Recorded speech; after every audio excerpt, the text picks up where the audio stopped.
ball.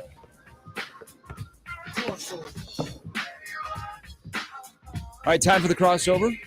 Good Thursday. Welcome to the Open. Yeah, it is. This is going to be a good one today. I could feel it. The Open or the crossover? The crossover. Oh, so it's not a good time to bring up that the Royals are plus 300 today? I thought it would be more. So does Sharpie. He guessed minus 400 for the Jays. It's only minus 375. So I think I'm going to bet him today just for fun. Because I just don't think you're going to find. I don't think you're going to find that in a single Major League Baseball game. I didn't do it, but somebody will. Take a look at the biggest line of the day and see. Yeah. Garrett Cole just got beat the other day. We were talking about that one. Yeah, where they were. I think it was the Pirates, right? They were like plus 380 or 50 or something like that. Yeah. I just wonder how many times that happens. It happened to. Was it the Dodgers the other day? They were minus 3 something and lost. The Royals don't even have a starting pitcher yet, but the thing that I think they're going to throw Bubich today, but they're going to be against Kevin Bubik. Gausman. For those of you trying to sound it out when you see it, Bubik. I think they're going against Gausman, so I don't think that's going to go well. But it might be fun. Yeah. The Orioles look back and think, God, we got a 10-game win streak. I wonder what would happen if we still had guys. Yeah, I know. Remember when we had that guy? Yep. 10 in a row for the O's, though. How you like them apples? It's awesome. Jays, and the Mariners as too. As you're firing your manager. Yeah, I saw the Mariners record is like 12-3 after the Angels fight. Yep, they're 18-3 in their last 21. And the Angels are like Julio is crushing everybody. 3-13. Yeah. Yeah, that's that guy we thought we were getting when people thought he was struggling early in the season. Yeah, that's pretty much been universal for the rookies. They have a really tough time early, and then the really good ones figure it out pretty quick. Level of concern for Mr. Franco. It's a hand injury. He's relatively young. The reports that I have heard do not sound promising, just from reading. I mean, 5 to 8 weeks. Yeah, but I mean, plug in hands for hitters. Well, scary. Hands for a guy that's pretty good at shortstop picking it. Yeah. And it seemed kind of innocuous too when it happened, didn't it? That's why I was worried when Bobby got hit on the hand a couple days ago. He's okay. You're like, shoot, man. He's superhuman. My pick for masseuse is not going to be able to use his hands. He would have pretty soft hands. This is a good question for both of you because you both seem like you are like to be mature. worked out. Too crusty. If you had to have a male celebrity rub you down, Josh, who would it be? Oh, wow. Ryan Gosling. That's kind of my neighborhood. I don't understand why you guys so Damon pick good-looking guys. went Oppo. I want a man with soft hands. That's what I said. I do not. Damon tried to find the hardest hands out there. He's like Morgan Freeman. You don't want those calluses coming over your calf? Do you think Morgan Freeman has the hardest hands I just want it over. No, we can find someone with harder hands. What makes you think Morgan Brian Freeman Cox has harder Oh, hands? I bet Brian Cox has really hard James hands. Harrison. What about Brian Cox, the guy from Succession? I don't know him. Really old guy. He's like Scottish or something. So hold on here. Not all old people have. That's what I'm saying about Morgan Freeman. But like, there's some guys. When's the last time you think Morgan Freeman did a hard day's worth of work? Like manual labor. He just doesn't seem like a soft hand guy. Dude, neither does Sauter, and I'm still weirded out over that. Okay, yes. He has way too soft of hands. Yeah. I thought it was Zoe. There does get a point where they get too soft, and you're like, what's happening here? Yeah. Lotion. Lots of lotion. You talk about somebody that needs a hobby. That dude in his yard is out of control. Yeah.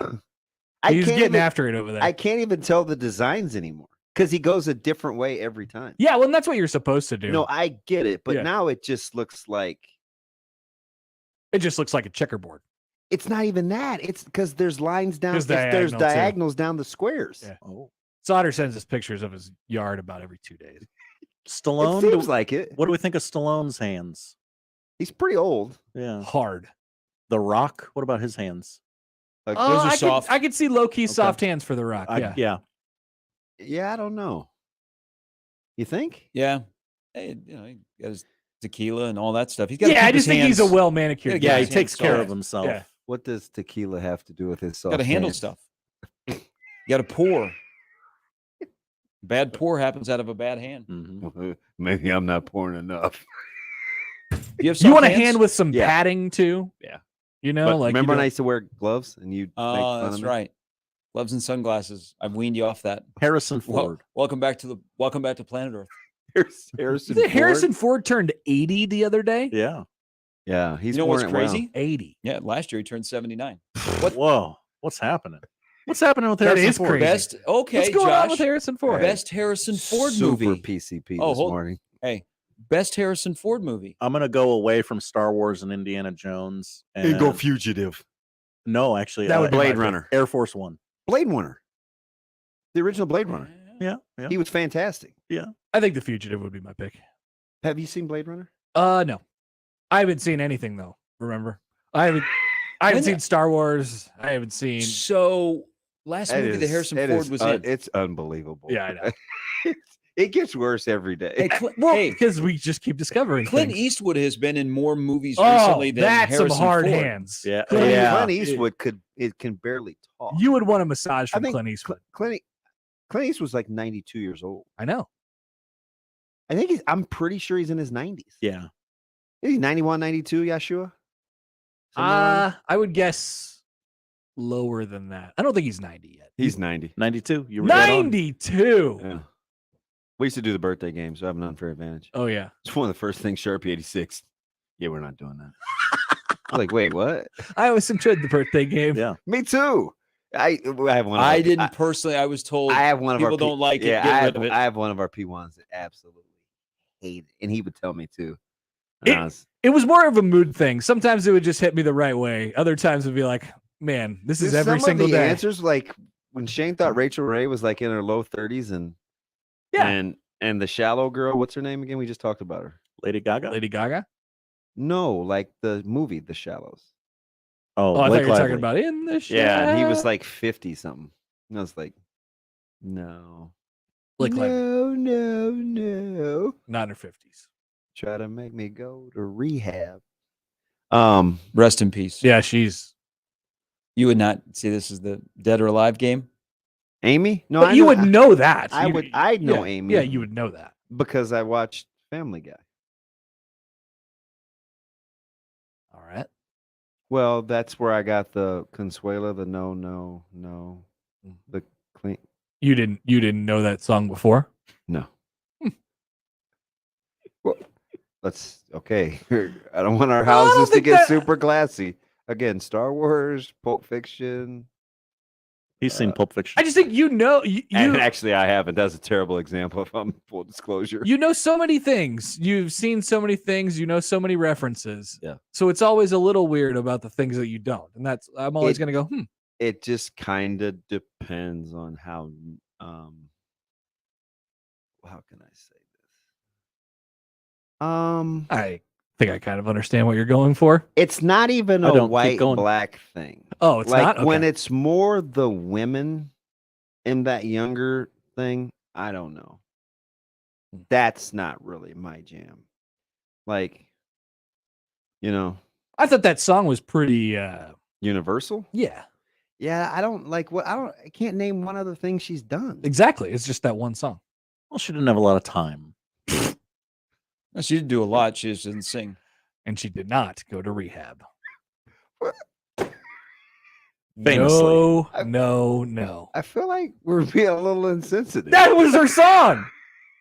I'm not being insensitive. That was her song. How How want me to play the what if game? What if she would have? What if she went what to if she rehab? would have gone to rehab? Well, then she doesn't get the Yeah, song. I was yeah. joking about PCP. See that? Were you singing a song? Were you rapping earlier?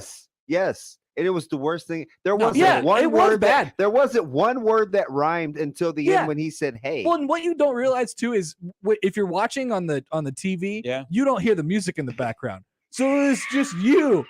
That's how it should be. I was like, what is going on right now? I told him he's the king of haiku. Write a good haiku. Pardon? You didn't have to do that in school. Yeah, that's You why I have was to write joking. That's why I was poems. joking with you about 575. pentameter. Yeah, I've not. Do they still do kids still have to write haikus? I don't know why we They all learn? had to learn haikus. Well, just go back and Well, in redo case elementary. You're in going to case you ask get that into about that a lot. industry. Like, why do you know, we do? You're it? writing cards and stuff. in case I get into Why do writing. you practice handwriting? But like, why? It's restrictive for no reason. It could be just make a poem. Like what? Like just write a poem. It doesn't. Why do you have to be restricted to the amount of syllables you can use? It's stupid.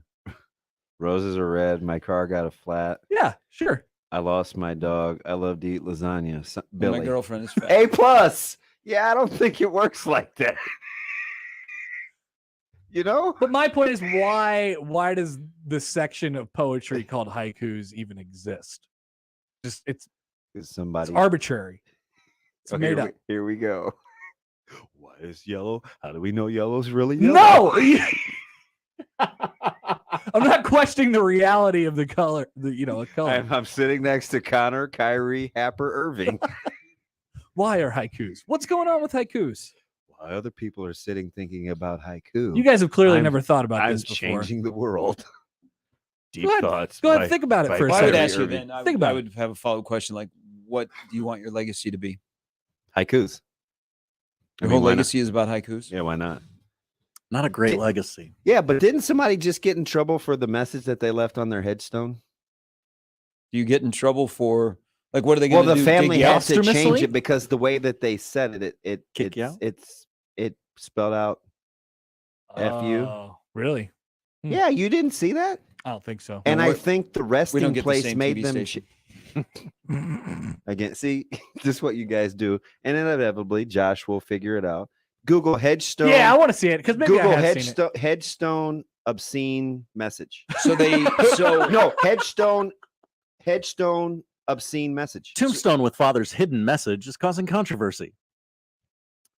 It says the last name is Owens, says it big on the top of the tombstone, and then it reads, "Forever in our hearts until we meet again, cherished memories known as our son, brother, father, papa, uncle, friend, and cousin." No, And if you go I get it. down, it says bleep off. You should be able to say whatever you want on your gravestone. You're Yeah, dead. but they're talking about That's your somebody dying else. wish. Oh, this is in Polk County, Iowa. That's my I'm not nuts. Wow, Des Moines. Let's do this for the odd news. It's a month old. I think you should be able to say whatever What's, you want. what cemetery? And you were ready to laugh at me, and of course, I needed my man to provide levity. No, I just didn't know what you were talking about. I believe you. That's Warren 90% Powers of people Cemetery. that listen to Not- me, they need to Google Former too. Polk County resident. I've not Google. heard of Warren Power Cemetery. Missouri's head coach. He's not buried there. It's in Des Moines. What Warren Powers? That's what the name of the cemetery is. Oh, well, I have a- coach at I try and stay out of Name cemeteries. sounds familiar. I don't like make it frequent that I'm going to go to a cemetery. I live right next to a cemetery. Ooh. Never step one foot in there. I'm not Spooky. superstitious or anything. I just don't have any I reason. mean, I used to live in a place where you never saw a cemetery. Tracy Chapman, give me a good reason. I don't think she says good. Just give me one. Give me one reason. Give me a reason. Give me a reason. I turn that back around. Exactly. And you question me. You see what I just got them to do? That's pretty good. See, I'm not the only crazy one. Well, maybe I don't know. You're not. Josh, do you think that should be the rite of passage for that tombstone or headstone? Is it a tombstone or a headstone? I believe both are acceptable. It's a headstone. Yeah. Head? Unless there's a Head? yeah stone? head, Oh, not Where they- hedge. like funds. I or think it's hogs. fine. I don't think they should change it. A tomb would a tombstone would Be implicate pizza. that there's a tomb there. I don't know, there's a tomb. You drive me nuts it's not a sometimes. tomb. Just stick with pizza. Deep thoughts. Yeah. I've used both before. No, I think Like who that complained? Who I- complained yeah, that the I think they should be able to put headstone whatever they said want that? on there. I can't believe you missed that story. Well, it wasn't. I mean, that's a regular thing. F off. People tell me that every day. Not on my radar. Are they making them change it? But like, The- why? The cemetery said we don't know yet. Like, You don't, you're gonna like make him why change would they it. make him? That's your personal. Yeah, you're your dying wish. I think in the story he was notorious for telling people that. It's pretty innocuous. Like you can't see it from afar. Like who complained? Yeah. Bro, I didn't write The person that went over there to the pet cemetery and they went to say goodbye to Fido and they go, oh my God. His daughter, Lindsay Owens, is quoted as saying, it was definitely his term of endearment. If he didn't like you, he didn't speak to you. So he's Logan Roy. We Who's he? Brian Cox. Yeah, there you go. Brian Cox comes back around. Succession. It's just the thing that he says all the time. It's just like his catchphrase. Josh, have you seen Ozark? I have not. Why? Whoa! You were gonna ask me. I was, because you would know who Killer Mike is. Yeah, I do. So that's why I was rapper? going to ask. Yeah. And he had a cameo in Ozark, and I missed it. So I just. Oh yeah, I missed it too. But have you seen it? Had you I've not seen know that was Ozark. Killer Mike? I've seen Ozark. You've seen Ozark? Not all the way. I haven't seen the last 6 episodes or whatever. Okay, so he's in one of the last 6 episodes. Oh, it hasn't happened yet for me. Yeah, Killer Mike and Run the Jewels. Yeah. Gotcha. They were at Maha. They were awesome. Run the Pardon? Jewels. They were at the Maha Music Festival. Oh, Killer Mike, and he's part of Run the Jewels. he said it kind of fast. I was like, Maha. You've probably never been to Maha. That'd be correct. Wasn't Lizzo at Maha? Try to get him to come to Lizzo. Why'd you go at the She black wants- person? That's not going to get me to go either. I don't think about Like, who Lizzo as a said- black like, person. I Who just- says that? Like, Because you only go for headliners. Lizzo's a popular act. He totally just Regardless of her Sharpie. skin color. He went with the black heavyset woman as though I was gonna be She like is by all in. far the I most still don't popular like person Maha. to be at Maha. Hold on. Poll question? You don't. Did you know Lizzo was black?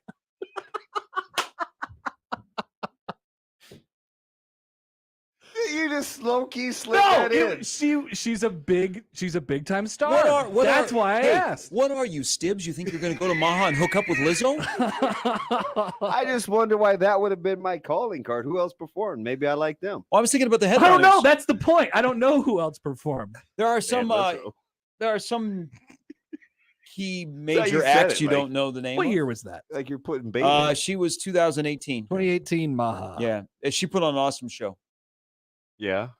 I mean, I I went. don't see him coming out to like Arcade Fire or the Decemberists or somebody like that. Again. Like this year's English. lineup is good, but it's probably not well known at all. Unless this you is. listen to that. I think it music. might have been 2019. The 2018 was Weezer.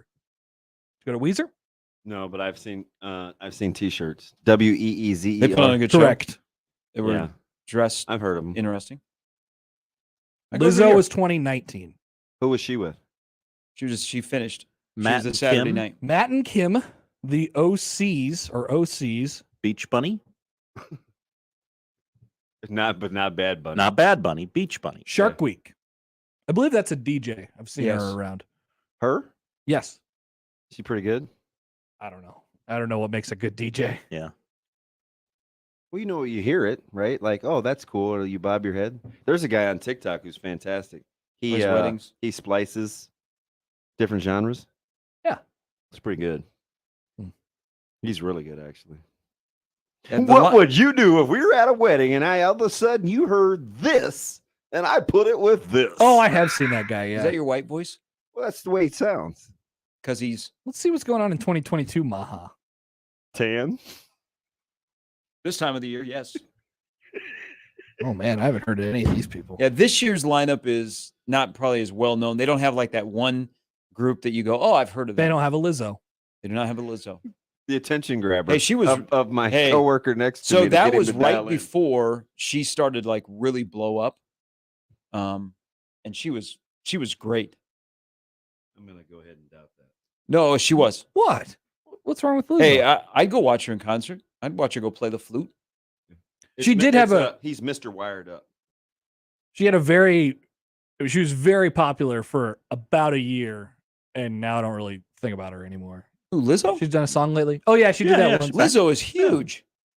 I would. She's not huge Phrasing. anymore. She's not huge. Oh my. Josh, would you like to hear a sample of what this guy does? Sure. Let's do it different. And we threw some Biggie over top of it. Oh, wow. He does a lot of these. This song right here, but then threw some like America over top of it. You know, for, Careful. like the 4th of July. Here we go.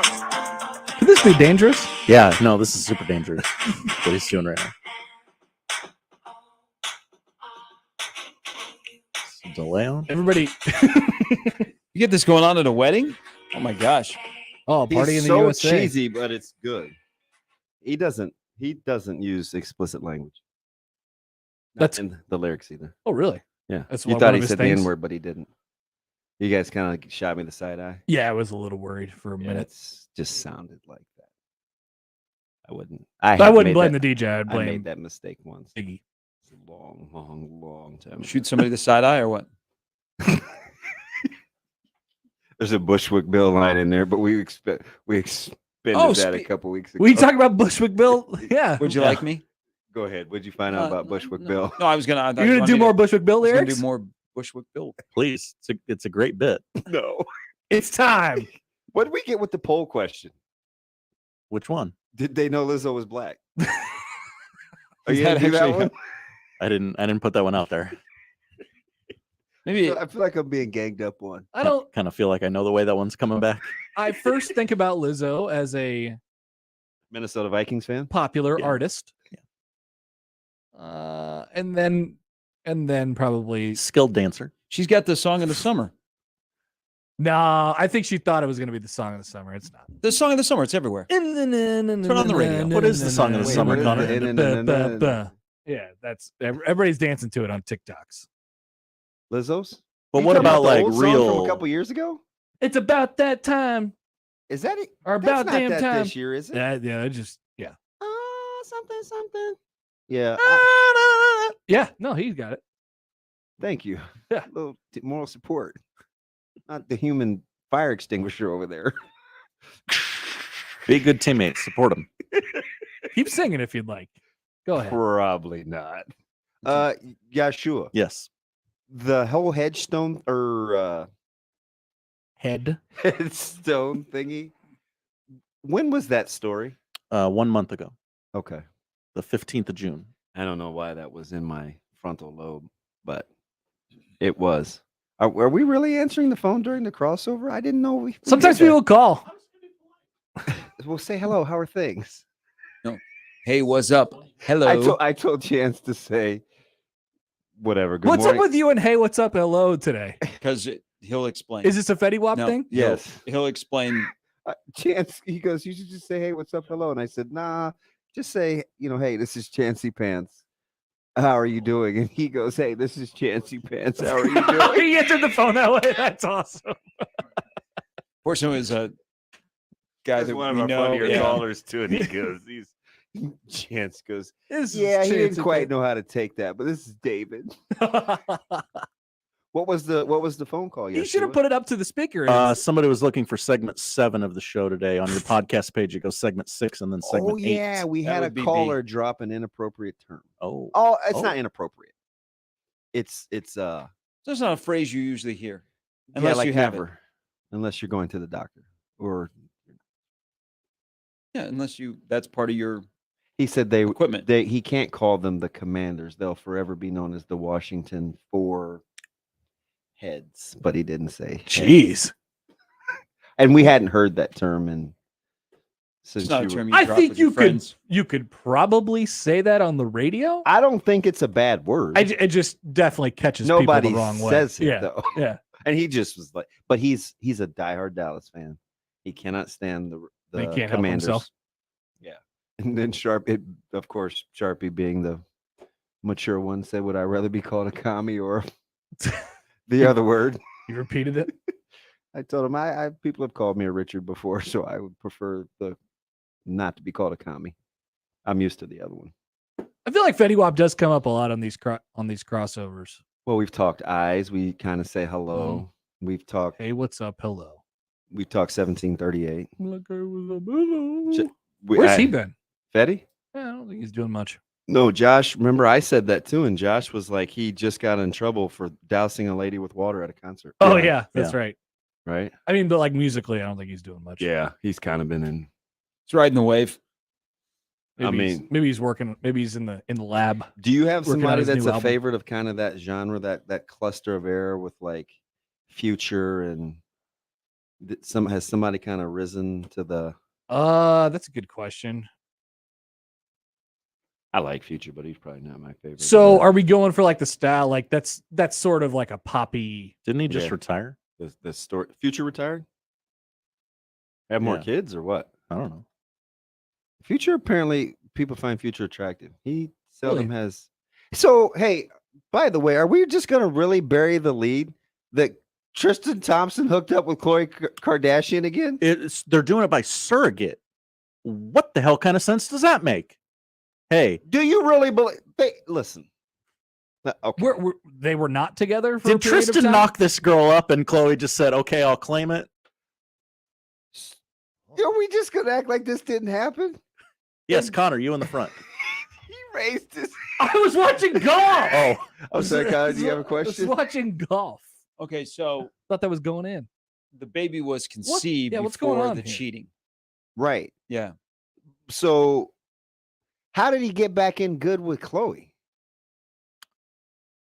I don't know. Couple of housekeeping things. Logic is the white rapper who retired. Sorry, they don't all look alike. Logic, And Future. Glad it And wasn't me s- this time. segment 7 is posted on the podcast page. Hey, and the other thing is Tristan Thompson has been with like 39 people in between. Let's get the scoop. Shannon Yeah, Sharp. Chloe, how old do you think Chloe is? Oh, the, great. the age will blow you away. 'Cause Great question. They're in a promo and they mention their age. I believe on she had a NBC. birthday this week. They've been in the in the influencer conversation game for a while. for a long time. Yeah, Khloe Kardashian is having another baby with the same man with whom she broke up, Tristan Thompson. but it's a Multiple surrogate. sources with direct knowledge tell TMZ the baby will be born via surrogate. We're told the birth is imminent within days. Another source says the baby may already have been born.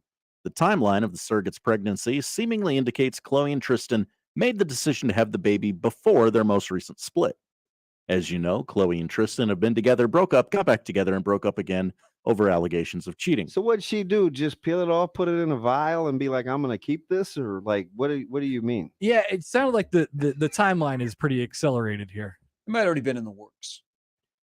But are you're already intimate? The two already share a child and successfully co-parented. Did he just Successfully? like just keep this for future reference? In discussions on this season of the Kardashians, the two talked about further expanding their family. However, those plans hit a wall when Tristan got another woman pregnant late last year. Tough. That's He needs to listen more to Out of Breath Brian. I don't think that helps. Well, you. Doesn't strike me as somebody of that religion that would. Chloe's 38, by the way. I know people Really? that, and one looks like me. He's legendary for that, and he's not that Okay. of that faith either. Tristan Thompson continues to score off the floor. I don't Chloe get and it. Tristan Did you are- not hear Shannon Sharp's meltdown? Yeah. He's mad at Khloe Kardashian. He said she's like the woman that buys cookies and tells everybody she baked them. Talking about oh no surrogate. Is this a surrogate? Okay. the greatest analogy ever, and he called her janky. Who said? When's the last? Dude, I see. That's exactly what I did. I That's- haven't heard that word. Yeah, that's really funny. He said she's She's janky. dusty. She's janky. A 50-some-year-old man used the word janky on national television. This is Shannon Sharp. Oh yeah. Oh, yeah. Do you follow Shannon Sharp's burner account? No, Dude, it's one of the funniest The dir- accounts. like ever. his actual burner or the one that just says Shannon Sharp's burner. It's Shannon Sharp's burner But is account. that his actual burner? Yeah. Okay. The Yeah. quote is she janky and she bad luck. I love when you guys Miles read, and when, Megan. when they read like verbatim, and it's like that's the best. A source tells people that despite the pair expecting a sibling for their 4-year-old daughter, True, Chloe and Tristan are not back together and have not spoken since December outside of co-parenting. Good for matters. her. Good for her. You know Stay who would strong. really be upset? Dayton Moore. On that note, Uh-huh. Yeah, I saw that Reddit post floating around yesterday.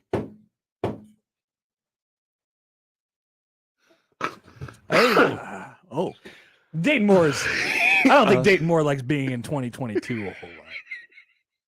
well, Things that people do. something will not. Well, some will knowledge, Josh. but Who, We who won't am celebrate. I?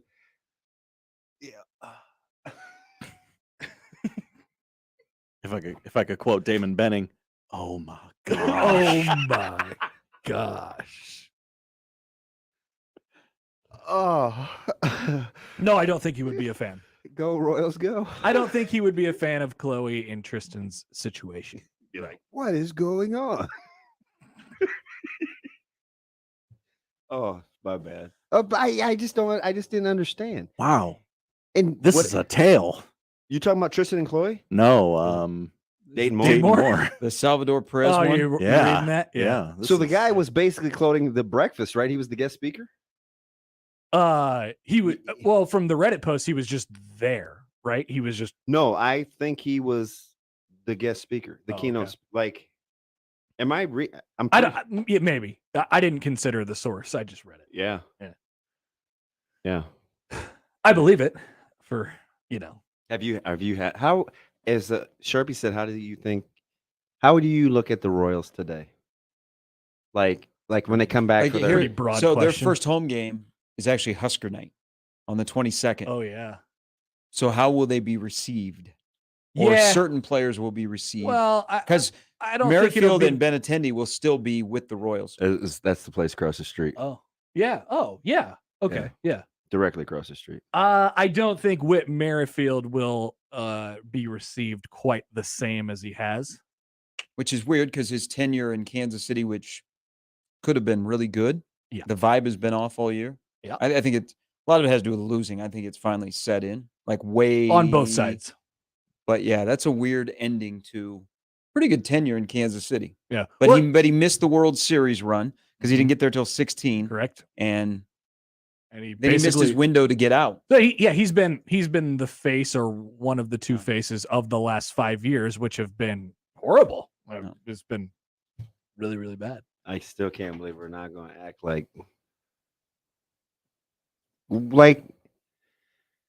Like people have babies with people they're not married to. well, yeah, not so much that as much as how did he get back in the picture? I mean, my man is out Oh, Tristan. there. And who are you taking in a fight between Lamar Odom and Tristan Thompson? So Good question. did Tristan At least Thompson- Lamar's boxing. Tristan Thompson Lamar's played crazy. this last year, right? He was on crack. Shannon Sharp goes kind of like my Rihanna Matt Kim thing. He goes, "Why do you think Tristan's only going 8-8? 8 points, He 8 just- rebounds." He just says that and leaves it out there. She janky. Bad luck. Straight What if comedy. that was like straight What comedy. if like Jeff Van Gundy mentioned that on the broadcast? Like they brought up Tristan Thompson is struggling. And Van Gundy goes, "Oh, I know why, Mark." you want me to tell you something? You ever heard of keeping No, up because with the Mark- And Mark Kardashians? would that would Mark's- be uncomfortable because he's a preacher. Yeah, Mark's. I was gonna say Mark is more along the lines of Dayton. That's not gonna probably fly. Mm-mm. But I just want to know, man. Like, is I he imagine- bottling the secrets. Well, he actually did bottle the secret sauce. But what's in the secret sauce, right? Like, I imagine Chloe was trying to okay, this is my child's father. Why don't I give him an 8th chance at love with me? Sometimes ladies just, want to have a baby. With people that are in the NBA 2K. Well, she does have a show to promote. yeah, but that's an expensive habit. They've also changed their She can aff- hair. she can They're afford both- it. They're both Do you watch blonde. the show? I see periodical pictures. I don't watch the show. You But see there- them but there's a channel- periodicals, or there's you a watch it channel- periodically? There's a channel I watch that runs a lot of their promos. What channel would that be? E? You watch You can E? just say it. It's E. No, I haven't watched E in a long time. I watch Comedy Central, and so it will show up on Comedy Central. Okay. Really? Yeah. What- Like when I'm watching Seinfeld in the afternoon, they'll run Yeah, promo that show promos. stays on. Every channel. It's amazing. Mhm. And they're still getting paid for that, right? Hey, did you watch Seinfeld? Every Yeah. time. I actually like Seinfeld. Okay. Well, I mean, they had a lawyer, right? He's doing pretzel commercials as the same He is, character yeah. now. Dude, no, Seinfeld was funny. That was my jam. Okay. Yeah. Serenity Now. Serenity now. George! Georgie! What? That was, Seinfeld is legit. She janky and she bad luck. Dude, listen to the whole quote. The The baking cookies when they're store bought is one of the greatest analogies I've ever heard. I just want to look at somebody that's all bought and paid for and be like, man, stop telling people those are homemade. You know you bought those cookies. All right. There's no good way to end the crossover, but that is the crossover. We'll start things off next. That's the crossover. The Connor Happer Show is next on 1620 The Zone. Zone, taste of our takes. Sharp and Benning in the morning. So the rhythm of the game was not very good. What are you, Janet Jackson or somebody? It's the rhythm of the night. Oh my gosh. I'm going to go into full. No. You should have just stayed with asked Janet. before I said. Just be a part of the Rhythm Nation. I thought Rhythm was a dancer. Oh my gosh. Now, see ya. For more, tune in every day to 1620 AM or go to 1620thezone.com. Your Omaha area forecast presented by Funplex Water Park and Rides from the KETV Newswatch 7 Weather Center on 1620 The Zone. Mostly sunny, gusty, and hot again for your Thursday with a high in Omaha of 96, but feeling closer to 99. Expect southerly wind gusts in excess of 20 to 30 miles an hour. Partly cloudy tonight with a 30% chance of storms late, a low of 74. I'm meteorologist Caitlin Harvey with KETV Newswatch 7. Email unsportsmanlike conduct on the Equitable Bank Zone inbox with whatever is on your mind, from your hot takes to what you think is one. The Zone inbox is brought to you by Equitable Bank. We take banking personally. We want to hear from you on the Equitable Bank Zone inbox. When it's hot, the last thing you want is your home's AC to quit on you. At 1 Hour Heating and Air Conditioning, our team of comfort specialists take the frustration out of the equation. From simple repairs to more complex fixes, we'll get you cool and comfortable quickly. Call 402-788-1234 or visit McCarthy's1hour.com for $50 off any repair. Always on time, or you don't pay time. Terms and conditions may apply. Independently owned and operated, licensed in their respective state or county. I'll ring you up in a second.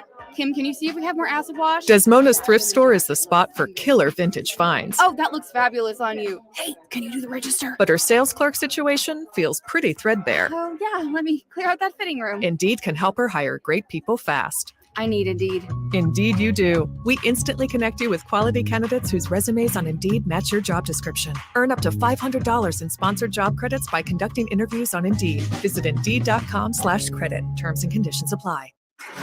In the wee hours of the night, when everyone else is fast asleep, you're the one on third shift, burning the midnight oil. When a part fails and everything comes to a grinding halt, regardless of what the clock on the wall says, you leap into action. Grainger is with you and all the ones who get it done. With 24/7 customer support by phone or click to chat. Call, click Grainger.com, or just stop by. Grainger, for the ones who get it done. Since this is a radio commercial, you can't see the people standing behind me. They're the Langfeld family. Everybody wave. Oh, sorry, you can't see them because radio. Anyway, the Langfelds are the family behind Langfeld Overhead Door, where they proudly install Midland garage doors to fit any space and style. And they don't take a backseat to anyone when it comes to their service. Because if something goes wrong, it's their name on the line. So they're going to make sure it goes right every single time. Langfeld Overhead Door, 402-234-2700. Finding great candidates to hire can be like, well, trying to find a needle in a haystack. Sure, you can post your job to some job board, but then all you can do is hope the right person comes along, which is why you should try ZipRecruiter for free at ZipRecruiter.com/radio. ZipRecruiter doesn't depend on candidates finding you. It finds them for you. Its powerful technology identifies people with the right experience and actively invites them to apply to your job. You get qualified candidates fast. So while other companies might deliver a lot of hay, ZipRecruiter finds you what you're looking for. The needle in the haystack. See why 4 out of 5 employers who post a job in ZipRecruiter get a quality candidate within the first day. ZipRecruiter, the smartest way to hire. And right now, you can try ZipRecruiter for free. That's right, free at ZipRecruiter.com/radio. That's ZipRecruiter.com/radio. ZipRecruiter.com/radio. Can I go to the sleepover? If there's any drinking, I want you to say, no thanks, not my thing. Mom. I promise you, your real friends won't care. Deal? I promise, Mom. They really do hear you. Did you pack your toothbrush? For tips on how to start the talk, visit underagedrinking.samhsa.gov. A public service message from the Substance Abuse and Mental Health Services Administration. Sponsored by DHHS and aired in cooperation with the Nebraska Broadcasters Association and this station. Make the right call, fans. The Rooferees at John Higgins Weather Guard. Rooferees. It's the Connor Happer Show. Are we sure we want to do this? Could you, make an announcement that we're ready? It's the Connor Happer Show on 1620, The Zone.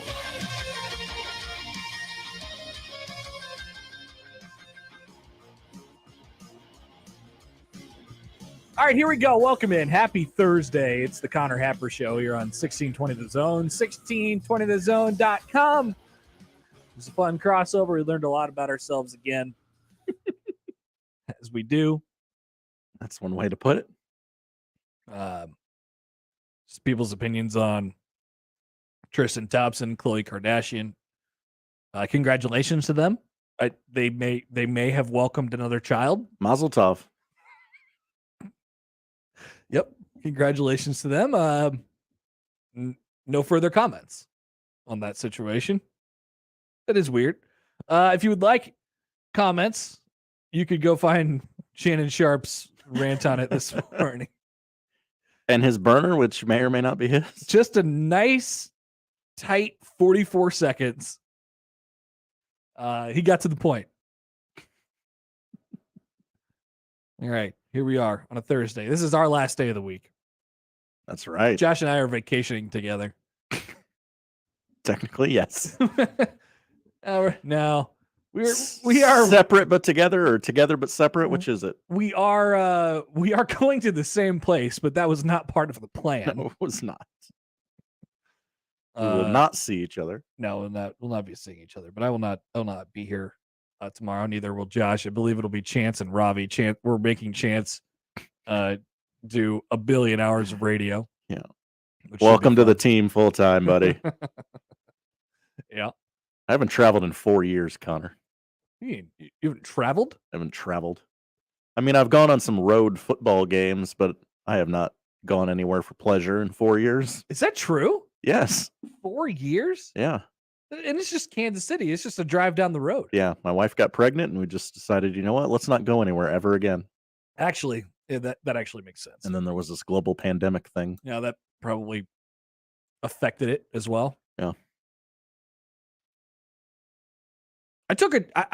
I love going places. I love taking trips to wherever. You go to Kansas City. I go to Kansas City whenever I can. You know, I have an excuse now. I have to go watch Bobby Witt Jr., who's now one of the few Royals that is in good standing with the fan base. We'll talk about and the Canadian Board of Health. We'll talk about the my beloved Kansas City Royals as we go on throughout the show today. As I mentioned yesterday, sort of preparing you guys for this. It should be a super fun and cool day. You heard it here first. For the Kansas City Royals Baseball Club. And it was, and it will continue to be. Luckily, this softens a little bit. So just, the first part of it here. So they have 10 guys who are unvaccinated and they can't go play the Blue Jays for the next 4 days in Toronto. Then we all go into the All-Star break. So they're not back at it until next Friday in Kansas City. So this sort of softens. This has a week to, it's not quite as intense as it was yesterday. Those players are going to be rusty when they come back. We'll see. Even Whit Merrifield had a quote that I don't think will sit particularly well with some people. I don't think it's sat particularly well with any Royals fans. We'll get to that. That will be part of the worst thing I saw in baseball today. I also watched a man on TikTok. Somebody sent me a TikTok of a guy at a Royals game who decided that he was going to eat a hot dog per half inning. Okay, well, one more time. That would be 18 hot dogs. Yeah, okay. One baseball game. I did hear that correct. One man. The video is not pretty. No, ooh, it's not good. No. The Open Championship is going on right now. We'll keep you updated on that. It was nice of Tiger to immediately remove himself from the proceedings so I don't have to pay attention to this dirty golf course. Wow.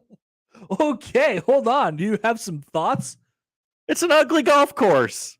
Everything's brown. Looks like a barren wasteland. Thanks, Tiger, for double bogeying hole number 1 so I don't have to pay attention to this thing. It's the old course, Josh. Yeah. At St. Andrews. Not everything old is great, Connor. In fact, quite frequently it's the opposite. But history happens here.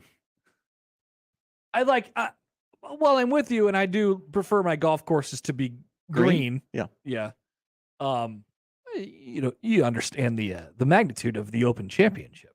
No longer the British Open, by the way. Don't call it the British Open. Ironic that a person named Young is leading the tournament right now. Young? Steve Young is leading the 150th Open, everybody. Yeah, Rory up there at 6 under. You got Cam Smith, who was my pick this week, at 5 under. Scotty Scheffler's so hot right now. Like Hansel, he's 4 under. How about an amateur? I don't know who Brown is, but he's 4 under too. So we'll keep you updated on the Open Championship and its brown grass as we go on throughout the show today. We'll talk about Lamar Jackson beefing on Twitter with everybody. A lot of Lamar Jackson, as they say, wanted the smoke yesterday. Adrian Martinez is talking at Big 12 Media Days. We can't quit him. So we'll have that. Mickey Joseph talked last night. And he talked a lot. He talked about just about every guy in his wide receiver room. Really enjoyed listening to Mickey Joseph talk.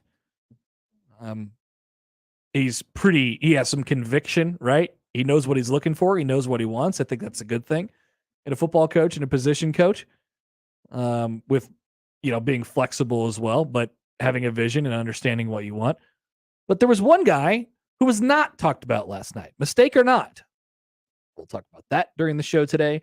And today is the 1-year anniversary of Trev Alberts being hired as Nebraska's athletic director. It's also my 10th wedding anniversary. Happy anniversary. Thank you. Congratulations. It's also now what anniversary is that?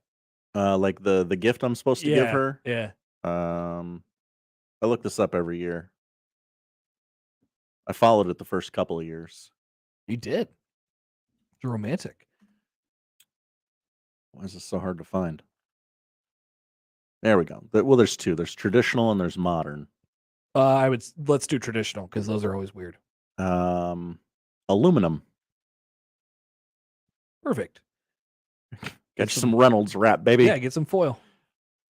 It is also the July 14th is the day that the events of Con Air take place. Are you serious? Yes. Well, that's worth celebrating. It really is. Yep. Old Cameron Poe took that fateful flight on July 14th. Man, he saved a lot of people. He did. It also killed a lot of people on the Vegas Strip. Yep. Can't land a big jailbird on the Vegas Strip without somebody getting injured. Has that ever been explored, by the way? How many people died? How many people died on the Vegas Strip during the filming of, or not, during the movie Con Air? That has to have been a story written by somebody somewhere. Mm-hmm. Conservatively, if you've ever been there, the Strip is packed. Always. There's just people at all hours of the day, everywhere. We're talking about a couple hundred people here. Gone. It only counts 2 because only 2 characters died on the Strip in the crash landing. But that is clearly not correct. Somebody's written about that. Hundreds of innocent bystanders died. Yeah. We will continue on with day 2 of Big 12 Media Days, where Oklahoma is going today. Oklahoma football coach Brent Venables has this quote for us to lead off the day. He says he's prepared for this moment and that the fire hose is fully inserted in his mouth. What a great quote. You know, I think I know what he was trying to say.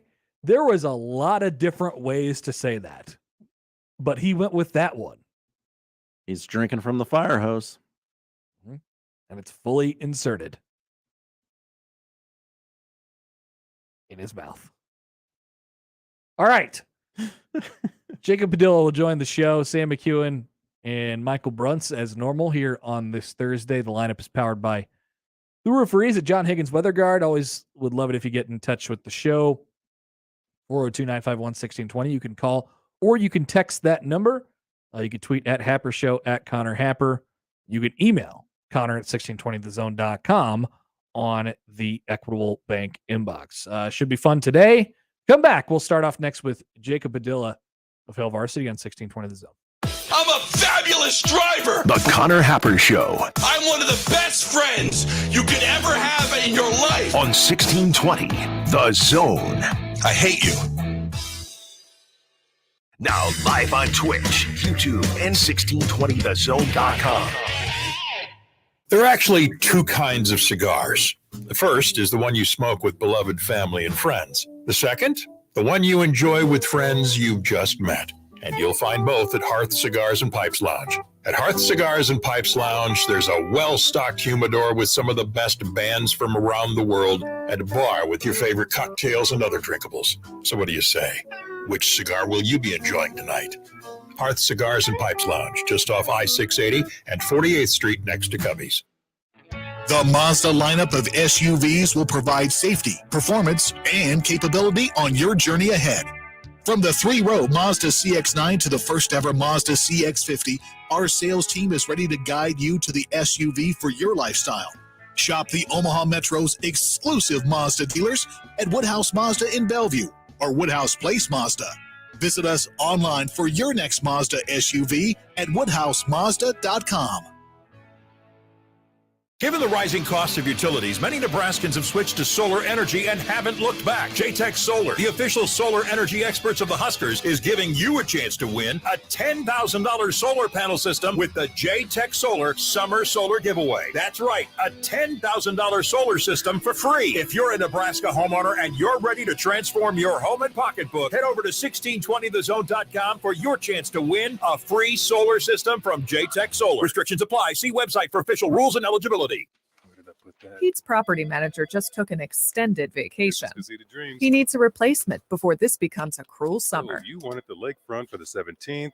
How did this get double booked already? Indeed can help him hire great people fast. I need Indeed. Indeed you do. We instantly connect you with quality candidates whose resumes on Indeed match your job description. Earn up to $500 in sponsored job credits by conducting interviews on Indeed. Visit Indeed.com/credit. Terms and conditions apply. I've been driving trucks for a long time. Safety is my #1 priority. I know that my truck has huge blind spots. That's why I remember to check my mirrors often for smaller vehicles. Everyone can help keep our roads safe. Next time you're behind the wheel, try to avoid lingering in those blind spots. It can be dangerous. Let's all plan to share the road safely. Learn how at www.sharetheroadsafely.gov. Hey there, Greg Wagner joining you from the Nebraska Game and Parks Commission, and time now for another Nebraska Outdoor Update. Hey, we have some angler reminders to pass along that any of you going fishing 16 or older must have a current Nebraska fishing permit signed and on your person, and you need to learn the limits for the fish you're after as well, where you're fishing, and what you're after. Daily bag, possession, and length. It's all part of knowing before going. I'm Greg Wagner. I wanted to know why some people who get COVID-19 get it so bad. I found out it may be because they have a high risk factor, such as heart disease, diabetes, being overweight, smoking, and asthma. Even if symptoms feel mild, these factors can increase your risk of COVID-19 turning severe. So if you're at high risk and test positive, there are things you can do, like asking your healthcare provider if an authorized oral treatment is right for you. Learn about an option at treatcovid19.com. This message is sponsored by Pfizer.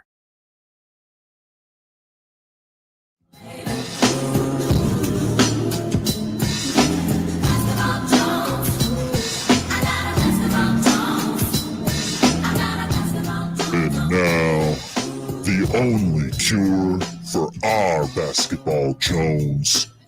Hail Varsities, Jacob Padilla on the Connor Happer Show on 1620 The Zone, baby. Maybe that's why.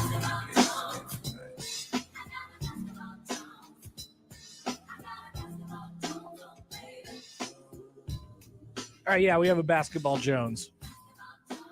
Summer League TBT. Yeah, we'll hit it all with Jacob Padilla of Hill Varsity. Hello, Jacob. Hello.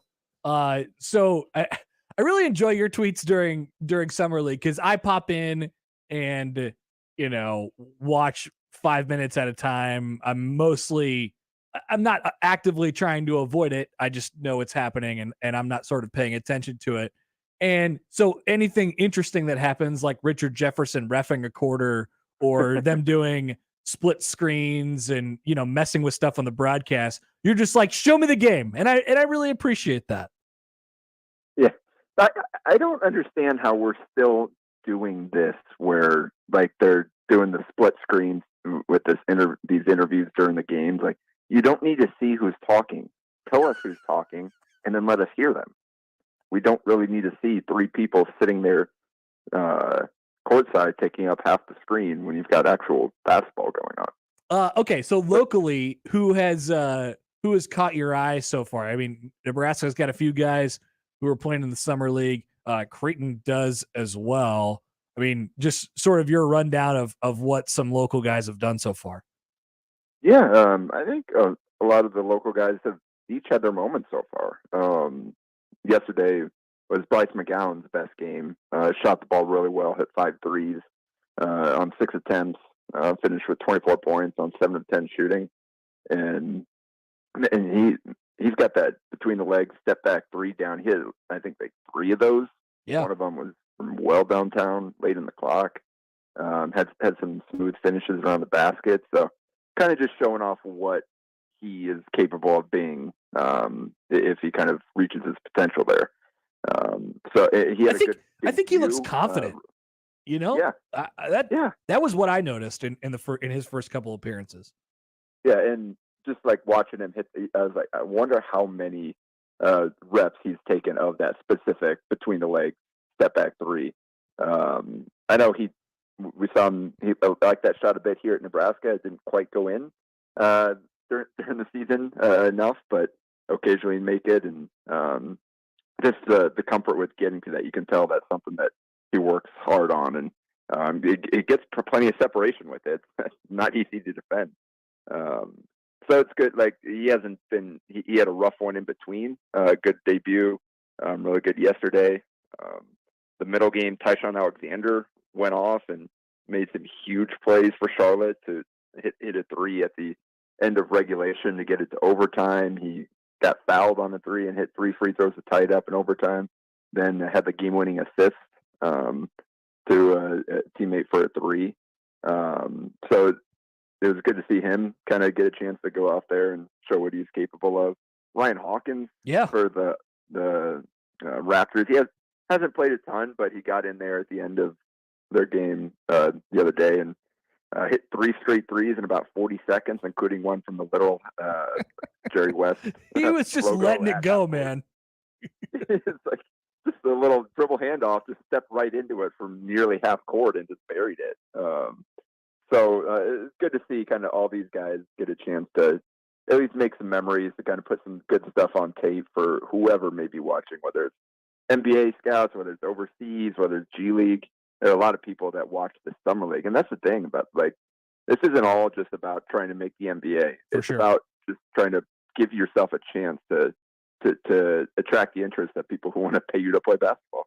I think Hawkins is a really interesting case. I mean, the things, and anybody who watched Creighton last year knows that his impact went well beyond what he did in the scoring category and the 3-point shooting category, even though, that would be his thing at the next level. He'd have to shoot the 3 really, really well.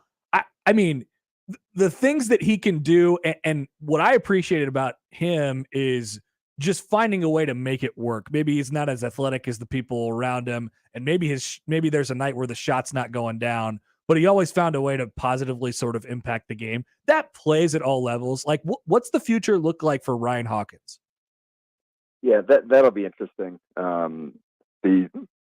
I don't know exactly. Like he's not going to make the NBA, right? But he, like you said, he did a good job of making that jump to Creighton, and then finding ways to be effective. And I think there was some adjustment there, and he kind of had to figure out, all right, what works at this level, what doesn't, what should I focus on.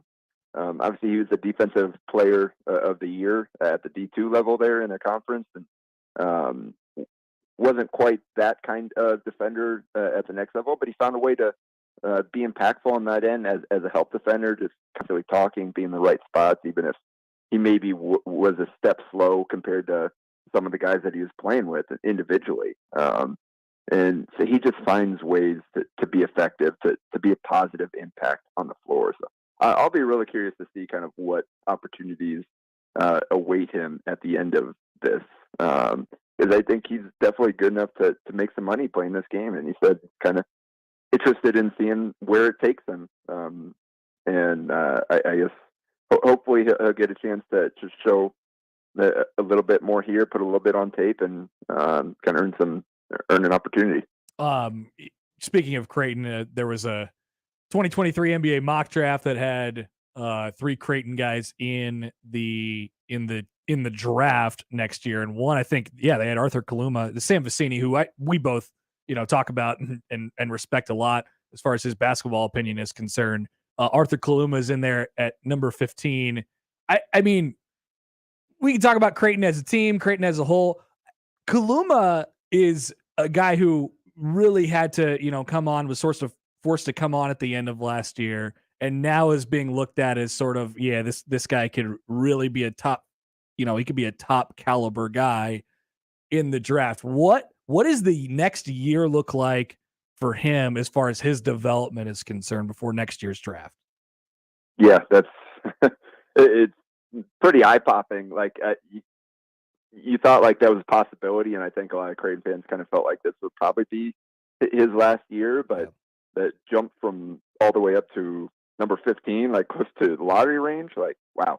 But I mean, and the funny thing is, Jacob, I'm not batting an eye at it. I'm like, that makes sense to me if everything goes well this year. Yeah, and some of the stuff that he's shown at the international level, I think that's where he first kind of garnered the interest of like draft evaluators. Like, oh, we got to keep an eye on this kid. And then obviously, all the freshmen playing, it wasn't a smooth year for any of them. They all kind of popped, and they all had their struggles. Obviously, he's going to have to shoot the ball better, and that's a big part of, like, if he wants to make the next level, he's got to be able to shoot the ball more consistently, or we know he's capable of it. I know Creighton coaches have talked about, like, that they're fine with him shooting the ball just based on what he shows in practice, that the consistent percentage just hasn't been there in games yet. Like, if he gets that going and then kind of continues to learn how to leverage his ball handling, his athleticism, some of his shot making around the basket, just the potential is there. Especially, it'll be interesting now to see kind of. It was always interesting with Hawkins and Kaluma out there together at kind of the 3 and 4 when they're both kind of 4s. Right. Now you put Baylor out there alongside Kaluma. One, like if Kaluma learns to play a little bit off the ball with some cuts and spot ups, like Baylor's the guy that'll make the game easy for him. And he'll be matched up kind of more exclusively with forwards. And I think that'll provide him an opportunity to kind of take guys off the dribble a little bit more, have a little bit better advantage there just with the way that he can handle the ball and his length. And so I think it'll be interesting to see kind of what this offense looks like, how it comes into kind of focus, because they've got more ball handling this year throughout the lineup. They've got more playmaking. And so how does that work? How do guys kind of mesh on and off the ball? How does the ball move around? It's going to look different, even though they're bringing a lot of pieces back. And I think it'll look better if they, because I think the turnovers won't be quite as much of an issue. I think that they've got a little bit better decision makers, a little bit better ball handlers out there that can take care of it. Obviously, the freshmen have a full season under the belt now, so hopefully they'll be kind of have that experience, be able to take care of the ball a little bit better. And then if they can shoot the ball better than they did last year, then they've got a chance to be really good, really versatile on offense if it all comes together. Yeah, you're right. I mean, it's going to be so different than it was last year. They had to, they had to get a specific amount of points from, guys every single night just to make up what they needed to make up. And they were really good on the defensive end too, but it'll be a completely different look. So let me ask you this, with all the scoring and playmaking that they have going into this year, who would be your best guess as Creighton's leading scorer for next year? Whew, that's a tough one. You could pick probably any of 3 or maybe 4 guys, and I would probably, nod my head in agreement. Yeah, like I'd be really curious to see what Baylor looks like and how he settles in and kind of what role he plays. Like if he just quickly adjusts and just is a perfect fit, like I wouldn't be surprised if he does it. But Kalkbrenner is also a guy that really emerged last year. Their offense starts with that pick and roll around him and getting those post opportunities, and then what that opens up for everybody else. And then if Kluma makes that leap that we were talking about, like I think you could easily see him being that lead guy.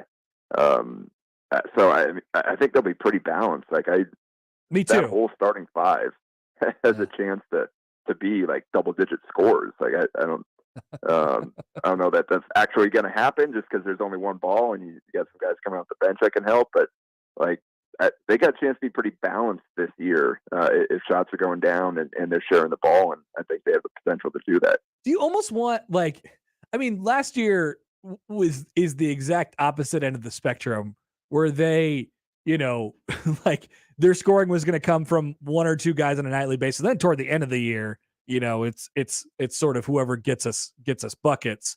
But they needed it from 1 or 2 guys on a nightly basis. Like, don't you want somewhere in the middle? Like, you want to be as balanced as possible and as much depth as possible from like an injury perspective, and a playing time perspective to keep guys fresh. But also you want those specific roles too and what you're asking of guys on a nightly basis. Well, yeah, and just looking at last year, actually, they had all 5 starters between 10 and 14 points a game. And then not much production off the bench outside of Trey scoring. And that didn't really take a spike until he was in the starting lineup. So they really were incredibly reliant on that starting 5 for the offensive production. And you lose 2 of your top 3 scorers and your 2 best 3-point shooters in Hawkins and O'Connell. But you add a guy like Baylor who can fit perfectly what you need and what you lost. And you've got all these guys taking a step forward. And I'll be really curious to see who actually plays off the bench, because I think they've got more guys capable of filling those roles than they necessarily do rotation spots this year. Because as deep as the roster may be, you're still only going to go 8-9 deep depending on the situation. So that might be the most interesting thing to follow, like leading up to the season, is all right, who earns these backup spots and how deep do they go? Because you've got Sharif Mitchell back, you've got Roddy Andronikashvili after what he showed, you've got Ben Stolzberg coming in. I think they're really high on him.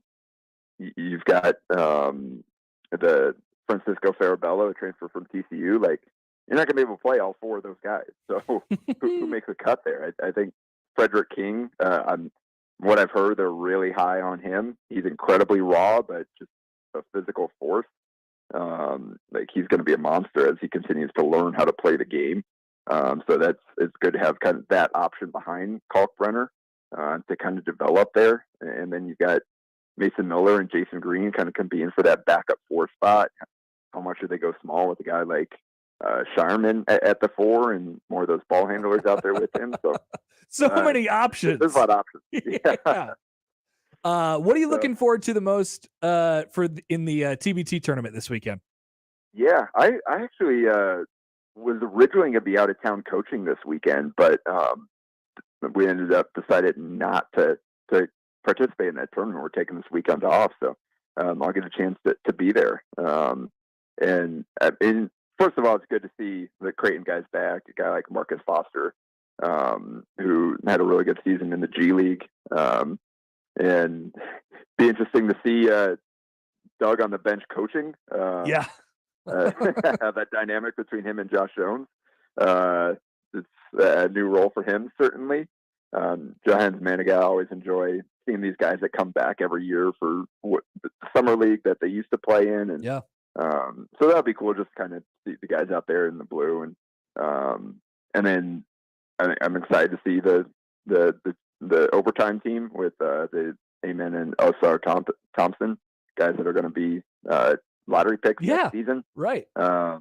Both six, if you haven't seen them before, there's 6'7" guards and just like nuclear athletes, super long. And I haven't watched a ton of them, but I've seen some highlights and heard people talking about them. And so I'm excited to see them in person. I know there's an Oregon team here as well, that they're on the kind of the other side of that bracket. So it'll be Oregon against the Oregon alumni with Joseph Young and Casey Benson and guys like that I remember watching in college. And that's the cool thing about this TBT. It's like you look at all these rosters like, oh, hey, I remember that guy. Right. Oh, hey, I know him.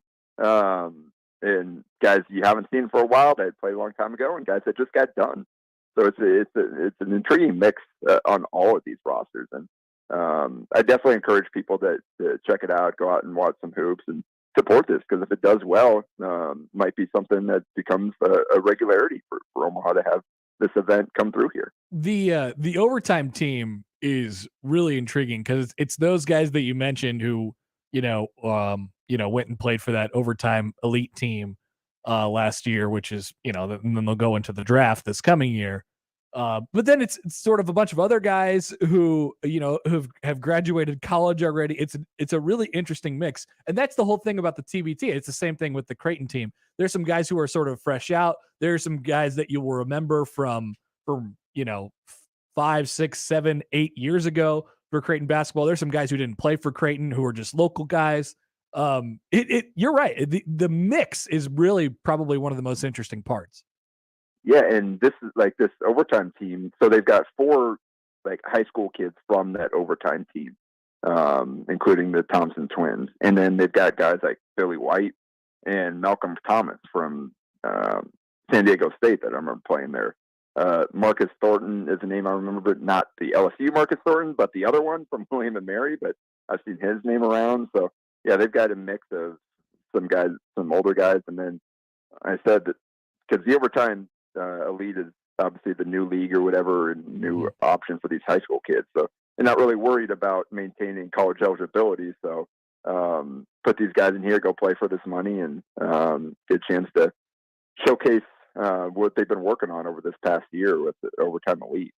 All right, Jacob, we'll let you go. Appreciate you taking the time as always. We'll see you down there this weekend.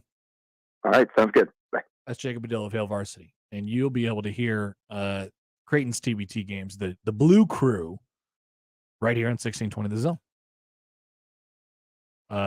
Don't bury the lead. You're doing the game. Yeah, me and Gary are doing the all the Blue Crew games, however far they go. So are you color? Are you play by play? Have you broken down your roles yet? As far as I know, I am color. Okay, makes sense.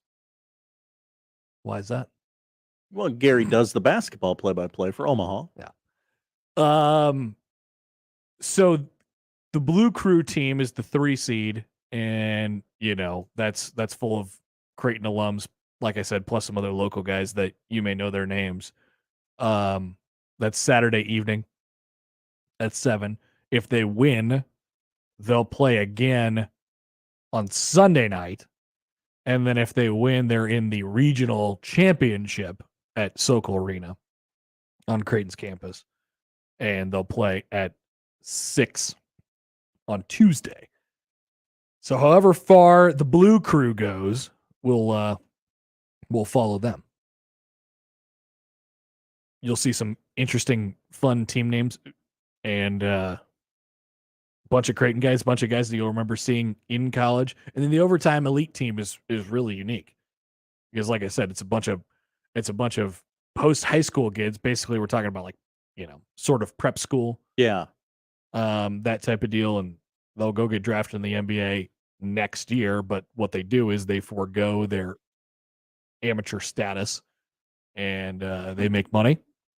They're allowed to make money, and they'll go play for this money pre-NBA. All right, so I like that. Yeah, that's interesting. There's a couple of those options for really good high school recruits nowadays. Okay, we'll come back. We have Sam McKewon of the Omaha World Herald coming up here in just a few minutes. We'll talk some Husker football and other things with him. Maybe we'll open it up. Hey, it's been a year since Trev Alberts has been hired. How's it gone? Mickey Joseph talked last night about his wide receiver group. Plenty to get to with Sam in just a couple of minutes here on 1620 The Zone. Live from the Host Coffee Studio, this is 1620 The Zone. There's no other way to say it. Divorce is a punch to the stomach. Brent Rasmussen of Mortgage Specialists. When you're going through a divorce, there are so many things to deal with. Aside from the emotional aspects, the financial issues that go along with a divorce can be just as difficult. You'd think buying a house while you're going through a divorce would be out of the question, but not in all cases. Many lenders will tell you that isn't possible, but Mortgage Specialist helps people who are going through a divorce on a regular basis. Just ask Philip Katz. As soon as they can nail down that they'll be approved for a mortgage or so forth, it just relaxes them a lot because they know that the foundational pieces of their security and the continuity are in place. Whatever the goal, Mortgage Specialist can help you reach it. Mortgage Specialist. Driven, trusted, reliable. Click mtg-specialists.com. NMLS number 5918, Equal Housing Lender. Hey everyone, Josh Peterson here for my friends at Kugler Vision, the only place in our area to specialize in all 7 FDA-approved vision correction procedures. Find out which of those 7 you qualify for by visiting their website today, KuglerVision.com. Make this baseball season a home run with Screwball Peanut Butter Whiskey, the original peanut butter whiskey. Baseball season is back, and Screwball is the perfect way to celebrate the wild and wonderful in all of us. A little salty, a little savory, and unlike anything you've tasted before. Screwball Peanut Butter Whiskey, available near you. Be a part of the Host Coffee team today. Host Coffee is hiring a service technician. If you'd like to work for a trusted and loyal family-owned company that understands the needs of working families, Host Coffee has your opportunity. Apply today and join our team at hostcoffee.net/careers. I always wanted to learn Spanish, but I never thought I'd have the time. Then I discovered Babbel. Babbel's lessons are fun. They only take like 10 or 15 minutes, and in 3 weeks, presto, you're speaking another language. Like magic. I love that Babbel's lessons aren't just robots talking. They're voiced by native speakers, so you get the pronunciation just right. And they're designed by real language teachers, so you learn how to have real-world conversations, things you'll actually use. 3 weeks. It's incredible. After 3 weeks, I'm on vacation in Paris, having a conversation in French. There's all kinds of ways to learn. Use Babbel's podcasts or games or videos. You can even join live classes with a language teacher. If you want to learn a language, there's no faster, easier, better way than Babbel. Babbel. Babbel. Babbel. Évidemment. Go to Babbel.com to try for free. That's BABBEL.com. Babbel.com. 1180 The Zone is your home for Omaha Storm Chasers baseball. The Storm Chasers are in action at Werner Park and beyond with an exciting team filled with future Major League stars. Join Jake Eisenberg for every pitch, every hit, and every out. Tune in and stir up the storm all season long on 1180 The Zone. The Storm Chasers are on the road versus the Rochester Red Wings. Pre-game is set for 5:45. First pitch at 6:05 on 1180 The Zone. NRG Media is a locally focused company with a full suite of digital advertising products, and we're recruiting for a digital marketing salesperson. If you're looking to grow in a sales role that lets you create unique marketing campaigns for businesses by using products like OTT, targeted display, social media, and more, send your resume to salesomaha@nrgmedia.com. NRG Media is an equal opportunity employer. Morning, Mama. How you feeling? Great, and I'm ready for you today. I'm checking in on ya. Morning meditation? Check. Dressed and ready to work out? Check. Check your blood pressure yet? And check. Boom! Great job, Mom. And about those gold earrings. No, ma'am. Now more than ever, it's important that we protect our hearts and the hearts of those we love. Monitor your blood pressure daily and help each other stay motivated. Rally your squad to take the online pledge at releasethepressure.org. Brought to you by the Release the Pressure Coalition and the Ad Council. Shop Woodhouse Place Hyundai and Nissan, 144th and Giles. KOZN, Bellevue, Omaha, Council Bluffs.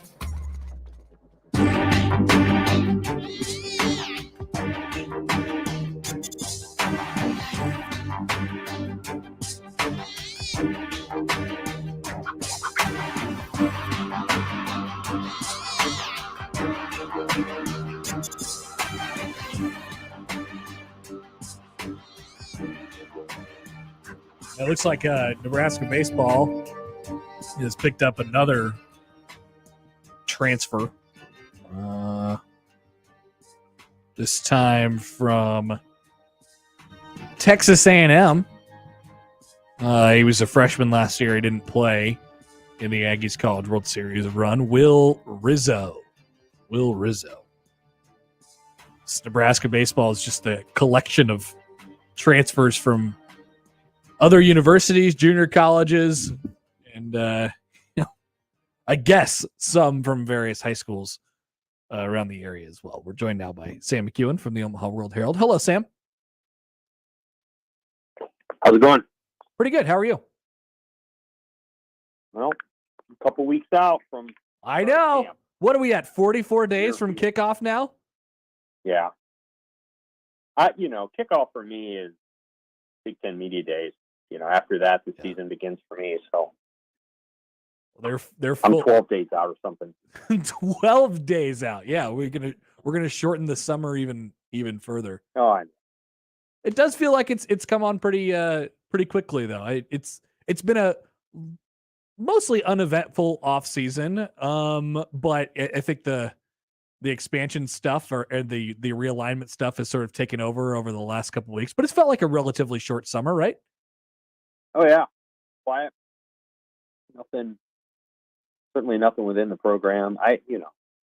That could mean one of two things. That could mean things are going really smoothly and they're just humming along and ready to play football. And it could also mean that, there's just a lot of uncertainty, which I think is true.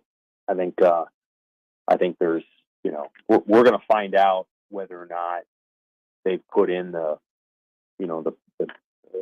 preparation and all the rest to win a lot of football games soon enough. But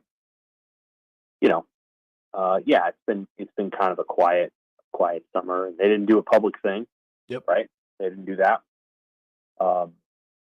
So they're keeping a low profile, and Nebraska athletics in general is keeping a low profile. But that's where they're at. We'll see what they have to say at Big Ten Media Day. Even that's going to be a rush event. I know, because they got to start camp that day. Yeah, it is what it is. There's nothing they can do. The way it goes, and they'll get things done the way they get them done. But I don't know what I'll ask what Northwestern win their camp again. But right. I think Nebraska's going to put their effort into trying to get ready for that game. There's a sense they've got to win it. Hey, what do you think? I mean, would anything? I don't know about change your mind, but like, what do you need to hear in those first couple of days? Whether it's about how the offseason went, or where they're at as far as the preparation goes for the season, or how things are coming together. Like, is there anything, or is it just going to be we're going to have to see it on the field until we make any assumptions about what this group's going to be?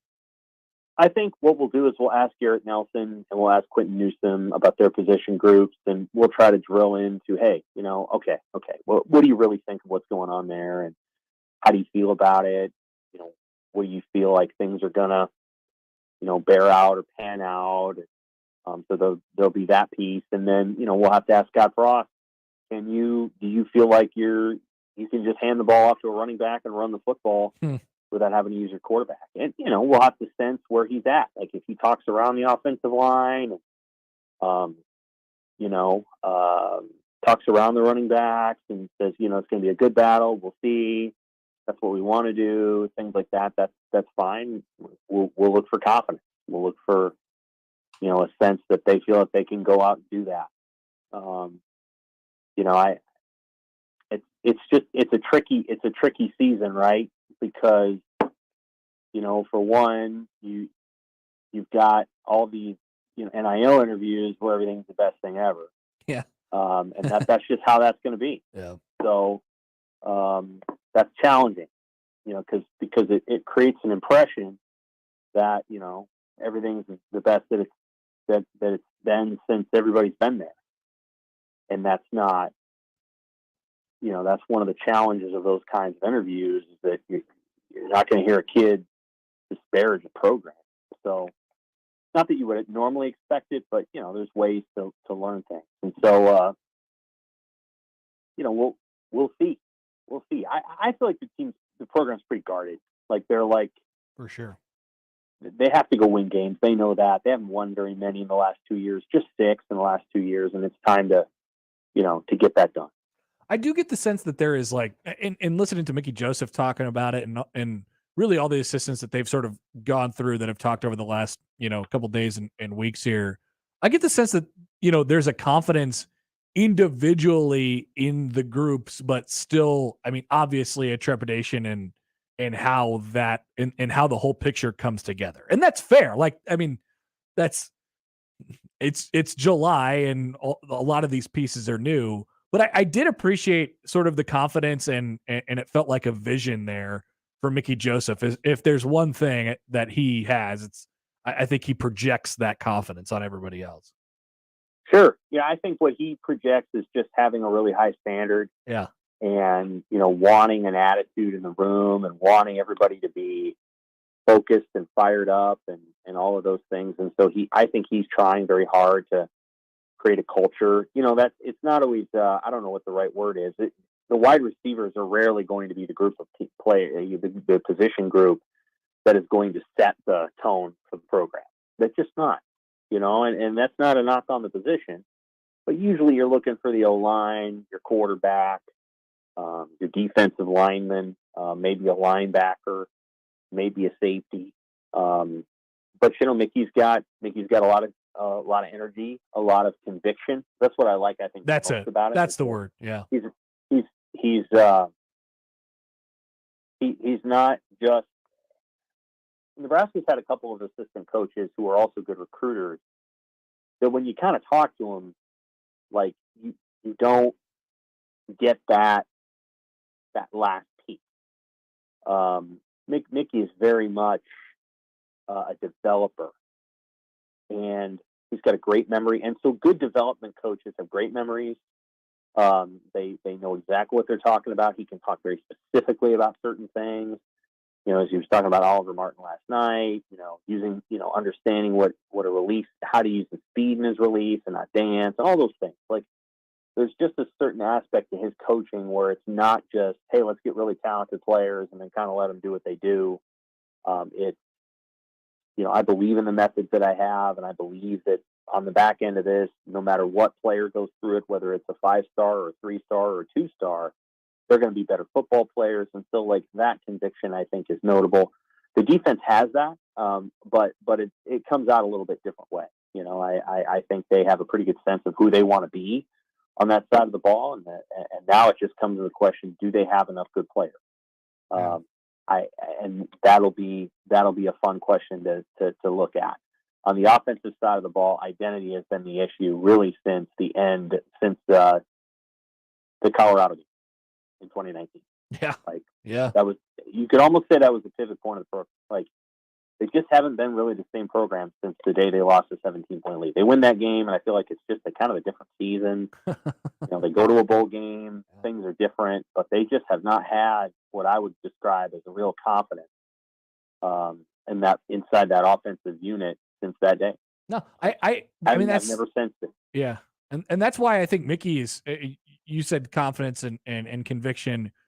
I appreciate how direct he is. He was talking about what players need to do, to get on the field, and you could see it. It sort of reflects in the guys that they're going to bring in a whole bunch. They got 3 or 4 guys committed in the class of 2023 already. They're bringing in 2022 recruits. They brought in 3 transfers. Like, so what's being said matches what's being done. That's obviously super important. Agreed. I agree. I don't know. Like, I'm certainly no expert on a lot of these things. So I think the best way that I would put it is Nebraska just really needs to settle into who it is, and then consistently be that, and accept, wins and losses as they come, but to really define that, and I think when Scott got here, it was, we are going to, work the formula that worked at Oregon and at UCF, and we are going to be really aggressive on defense and create turnovers. We're going to get burned sometimes, but we're going to be really aggressive on defense, and then we are going to score the hell out of the ball on offense. And we're going to beat teams, 38 or 42 to 21, and we're going to have some great defensive games. We're going to have some head-scratching defensive games, but we are going to play possessions, and we're going to have more possessions, and we're going to score on more possessions, and we're going to play that kind of game, kind of like North Carolina plays basketball. And it hasn't worked.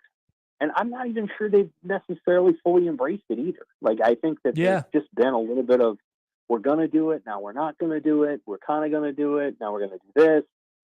Last year, if you look at their offense, it was a lot of too tights and a lot of running the football and a lot of elaborate play action passes, and they weren't always necessarily going real fast. And I don't know that Adrian is what I would call a super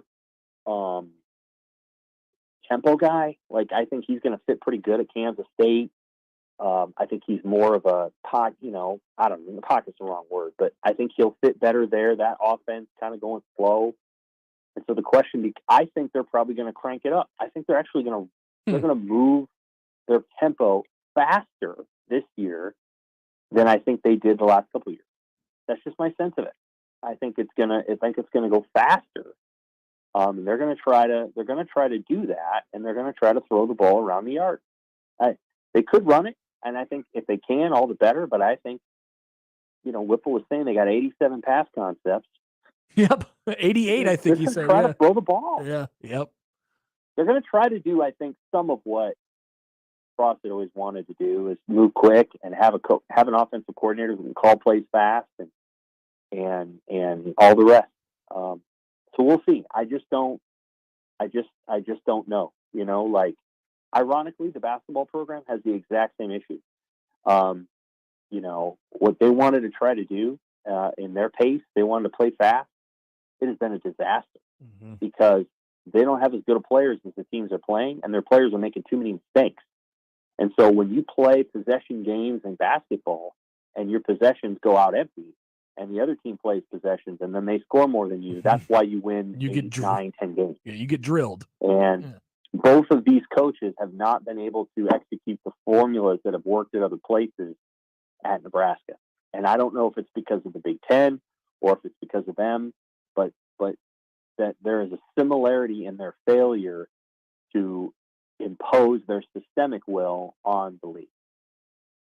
What's a points per game target then? With all that being said, what's a points per game target for this year? Well, I mean, that's a question I could spend too much time trying to discuss. And I won't be pedantic about it. I think 28 would be good. 28 to 31. Yeah. And let's just say, within the Big Ten, because okay, yeah, because it gets a little crazy outside of it. Yeah. What? Now, to be clear, they scored 28 last year, and they did a lot of that in one game. To be clear, but they weren't garbage last year there. So 28 to 31. And then they got to play better special teams. They can't blow plays because they don't know what, they don't know how they don't know how to do it. Nebraska scored 26.6 points per game in Big Ten play. And then of course there's that Northwestern game. You take that out, it's different. They were 6th in the league. Minnesota, Wisconsin, Michigan State, Michigan, and Ohio State were above them. Purdue was actually below them. This is in Big Ten games, and Iowa was below them. So like that's interesting. Like they weren't an okay scoring offense in the league, even in conference games. The scoring defense was actually 26.6 points per game. So they had some moments, and some of those points they gave up were on punt blocks and kickoff returns and punt returns and things like that. Like their special teams, stunk. Well, that puts you firmly in the gray area again. A lot of toss-ups. Yeah, it's tricky. So like I think where you need to get to ultimately is you need to get to a spot where you're scoring about 28-31 and you're giving up 21-24, and that's usually how it's going to be in the Big Ten. And but the challenge is that when Scott Frost really had it humming at Oregon and at UCF, and I know he wasn't the head coach at Oregon, but still, they scored 35, 38, 40. And usually you don't lose when you do that, but it's really hard to do that in the Big Ten. It's just really hard. Yeah. It's interesting. And then you I could see where you can go off on different arms of the conversation, because we've talked about this plenty, but it's like, okay, how much are you leaning on the defense in that regard? And you asked the question earlier, like we have confidence in the scheme, we have confidence in what they're doing, we have confidence in the coach, but who's there and what's that going to be, at least as it compared to last year? They could have helped the defense, plenty more than they did last year. So the first question they have to ask, Sam, like you said, or they have to answer is, who do you want to be? And I don't even know that we have a for sure answer on that. Well, I think I have a pretty good sense of who they want to be. It's a question of whether they can do it, and if they can't do it, how do they? What do you go to? Because in the past, what they've done is that it's been the proverbial patting Adrian Martinez on the shoulder pads and going, "Hey man, go make a play. We need you. Yep, go make a play." And I think Adrian will find at Kansas State that he's asked to do less. And that's good. I think his stats actually would be pretty modest. I don't think he's going to throw for 30 touchdowns or anything. But he will be a more modest player in that system. Yeah, that's if that. I don't know if that makes a lot of sense. No, I understand what you're saying for sure, and that could lead to more success for them. Just to give you an example, when Scott's last, when did Scott take over as coordinator? I think he took over in 2013, I guess. At Oregon, so yeah. So if you go there, go back to 2013, I think that's when Scott took over. Oregon scored, and this is in conference games only. In 2013, they scored 42 per game. In 2014, they scored 45. In 2015, they scored 41, and that was his last year. So you heard what I just said as it related to the kind of points they were scoring. Since Nebraska joined the Big Ten, there's only been one team, and they've done this multiple times, that has scored more than 40 or more points per game against conference opponents only, and that's Ohio State. And how did Ohio State do that? Well, Ohio State did that because they have the best players in the league. And there's a gap between the caliber of players that Ohio State has and the caliber of players that Nebraska has. Nebraska has some nice players, but Ohio State just had 3 recruits get drafted in the first round as wide receivers. One of them had to transfer to Alabama. The other 2 were Garrett Wilson and Chris Olave, and they were picked in the first round of the 2022 NFL draft. Next year, there will be another receiver from Ohio State that is picked in the first round of the 22 NFL draft. Nebraska's, in other words, 3 Irving Fryers. That's what I mean. It's not, the gap is just astronomical. And Nebraska has recruited okay receivers, but they haven't had a receiver drafted since Kenny Bell. They haven't had a first-round receiver drafted since, I think, Irving Fryers. Yeah, I think that's it. Mitchell, if you want to count Johnny. We can count Johnny Mitchell. I would. He was a tight end, but he was a receiver. But that's how long it's been. It's been a really long time. And so that's how Ohio State does it. How do they do it? It's not because they have that smart of coaches. It's because they have first-round draft picks all over the field, and Nebraska doesn't. So how do you score 40 points a game in the Big Ten? You have to recruit like that. No other team's doing it. just them. So that's the challenge. And if you know that you can't do that in the Big Ten without getting those kind of recruits, you either get those kind of recruits or you think about how you're going to change the way that you play. Because I don't think Nebraska is going to score 40 points per game in conference play until they have those kind of players. There's just evidence. So Scott's had to change how he does things, and I think that change has been challenged. All right, Sam. Great stuff as always. Appreciate it, and we'll talk to you later. Take care. Sam McKewon from the Omaha World Herald. As always, good stuff from him. On that subject, there was a thing that came out that it happens around this time every year. It's called the blue chip rating, the blue chip ratio, excuse me, from 24/7 Sports. That tells you how many players, the percentage of your roster that is 4 or 5 star players, according to the 24/7 Sports composite. You look at, we'll get to this a little bit later on. Alabama is at 89% of their roster. Wow. Yeah, that's everybody, basically. That's certainly everybody that's playing. We're talking about their roster. What do you do if you're not one of the blue chippers on Alabama? Do you walk around like, I earned my way here? I bet you those guys are pretty good. Yeah. Because Alabama's taking a shot on them and they're not 4 or 5 stars. But here's something I want to think about for when we have this conversation later. Look at Alabama at 89%, and then look at all their SEC friends that are in the same sort of range with they rank in the blue chip ratio. There's the top 15 in the country. Alabama, Georgia, future SEC opponent Oklahoma, Texas A&M, future SEC opponent Texas, LSU, Florida, Auburn, all in there. But back to what Sam was talking about, look at Ohio State and compare them to everybody else in this league. The gap between Alabama and everybody else in the SEC is not as big as the gap between Ohio State and everybody else in the Big Ten. With no disrespect to Michigan and Penn State and what they've done recently, because, they're good. Michigan coming off a playoff appearance, people forget. Michigan in the blue chip ratio, in the blue chip ratio, Penn State in the blue chip ratio, big gap. Nobody else in the Big Ten. So that's something we'll talk about a little bit later on in the show. But Josh's Odd News is next on 1620 The Zone.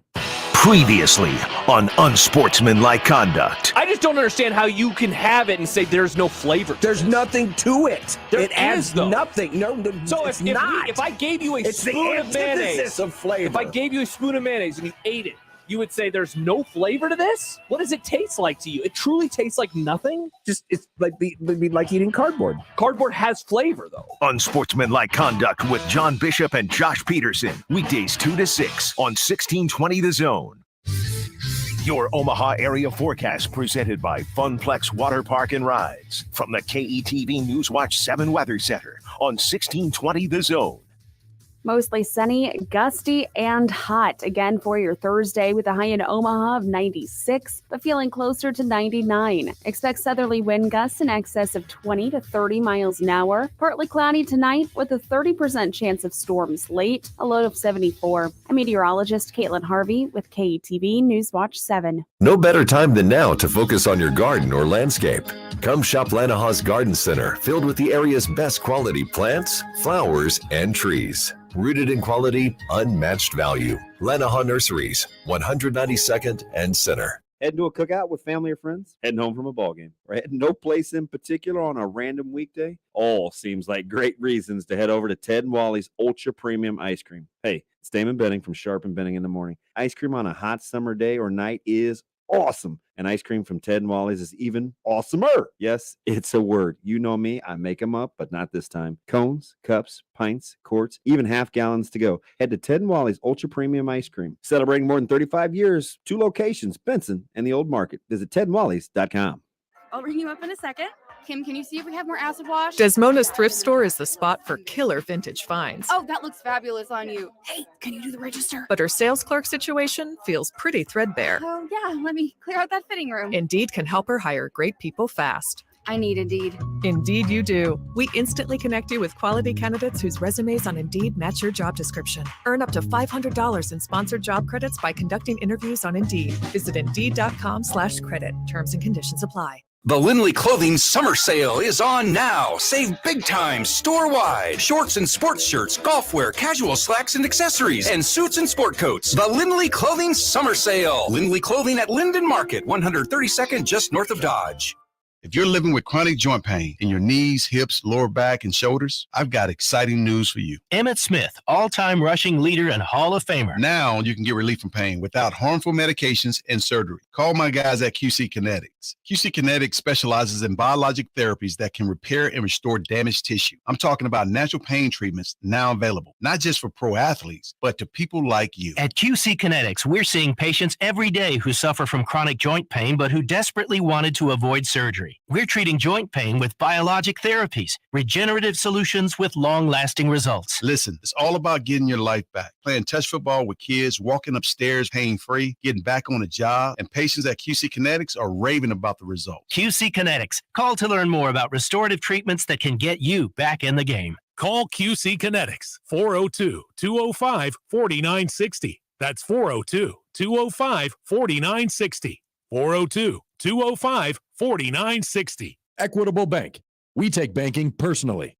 EquitableOnline.com. And now we've reached the point in the show where Josh Odson reads the peculiar, the bizarre, the comical, the odd news with Odd Son.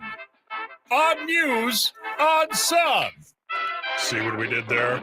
The odd news with Oddson. All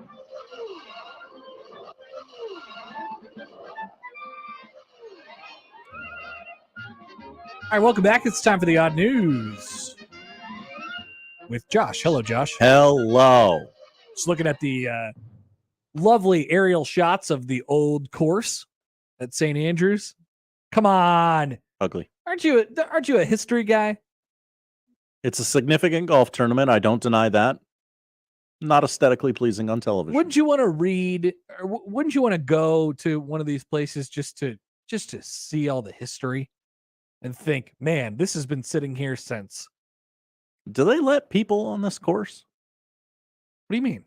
Like fans? Like to go play? No, to watch. Yes. Like spectators? Oh yeah, look at all those spectators. What are you talking about? Look at all those spectators. Yes. Okay. Looks a little chilly there. Yeah, they're always wearing sleeves. Let's look at that desert. The rolling brown hills of the Open. Come on. Tiger Woods +5. Yeah, Tiger's in bad shape. Bad shape. He hit one onto a different fairway. Good thing he skipped the U.S. Open to get ready for this. Oh, come on. Give him a break. Tigers. He owes me nothing, okay? Tiger definitely doesn't know anybody anything. Why he's even playing at this point is beyond me. I mean, how many tournaments do we think Tiger has left? Good question. So everybody's got this like second act of their career. Tom Brady's going to do broadcasting. Tiger already did that. Derek Jeter did managing. Tiger's second act of his career was golf, and he completed it. It's over. He won the Masters. What does he transition to after playing? Oh, I think he just hangs out with his kids and Yeah. makes his kid really, really good at golf. Yeah. Charlie. Even though in the Tiger documentary on HBO, I understand it was unauthorized, pretty much laid out that, wow, what a horrible person my father was for making me do this. Yeah. I don't think we see much of Tiger publicly. Not by design, not that he wants to actively avoid it. I just don't think he could. He be the guy later in life that takes that opening tee shot of the Masters that yes, Golden Bear. We've seen Tiger soften quite a bit. Sure. In the last PR's flipped on him here. back around to mostly positive, right? For sure. Oh yeah. So he'll be around the game a little bit. I think he wants to do that, but I think as far as I don't think he's going to play much on the senior tour. You know, him and VJ cutting it up. You don't see that happening. I'm not sure that he has a lot of time left. Yeah, and I'm sure he's starting to sort of realize that.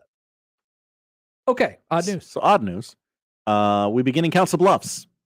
This story was sent in, I believe, by JD. Let's go, Iowa JD. Yeah. He knows all the happenings in Council Bluffs. Mm-hmm. Police say a man stole a bus from the Thomas Jefferson baseball fields at 9:30 earlier this week. That'd be 9:30 at night. Officers say the Carroll Kempner baseball team had their charter bus stolen Tuesday night in Council Bluffs. While the team was in the middle of a game, 42-year-old Jamar Hill stole the team's motor coach bus from the parking lot. Police say Hill stole the bus at 9:24 p.m. He was pulled over by officers 3 minutes later during a traffic stop. Hill was charged with first-degree theft and driving while disqualified. Is that how they? I have not heard that one before. So believe Carroll Kemper is the high school. I mean, that's a bit of a drive. There's a reason why the bus is there, right? To Council Bluffs. I mean, it's not terribly far, but we're talking about over an hour here, somewhere in that range. Oh yeah, you want a nice little motor coach for that. What? So they got the bus back after it was stolen and went back home to Carroll? Yeah, pretty much without incident, other than that 3 minutes where they didn't know where the bus was. A harrowing 3 minutes nonetheless. Yeah, man. I just don't think a bus in almost broad daylight. Yeah, 9:24, probably still not plenty of light out. Question is 9:20 bus stealing time. Is 9:20 p.m. late enough to steal a bus? Is 9:20 p.m. Is it dark enough at 9:20 p.m. to steal a bus? Maybe that's what we're going for. Either way, wouldn't advise. But I don't know that these things are totally well thought out by the criminals. So he probably didn't notice that it belonged to that high school baseball team that was playing baseball right in front of his face. No, surely he was walking through the parking lot and, oh, that bus is running. Yep. There's no one sitting in the driver's seat. Let's take it. I will take this. Yeah. Not going to work out for you, man. Everyone saw it. No. They're going to be watching you. We head to Michigan for our next Council story. Bluffs, by the way. Yeah. CBPD. Good job. Van Buren Township. A man robbed 4 CVS pharmacies 5 times. So he hit one of these stores twice. He was arrested when a pharmacist gave him a fake pill bottle that had a tracker in it. Oh, wow. They caught him. Yes. So hey, give me pills because I'm a robber. And this pharmacist has had enough. He's tired of being robbed. So he stuck a pill bottle with a tracker in it with the other drugs that you would steal from a CVS. It's a setup. It's a setup. it's a setup, man. It's a put on. Christopher Coca-Cola then he left the CVS. He's walking away in a nearby neighborhood. The FBI shows up.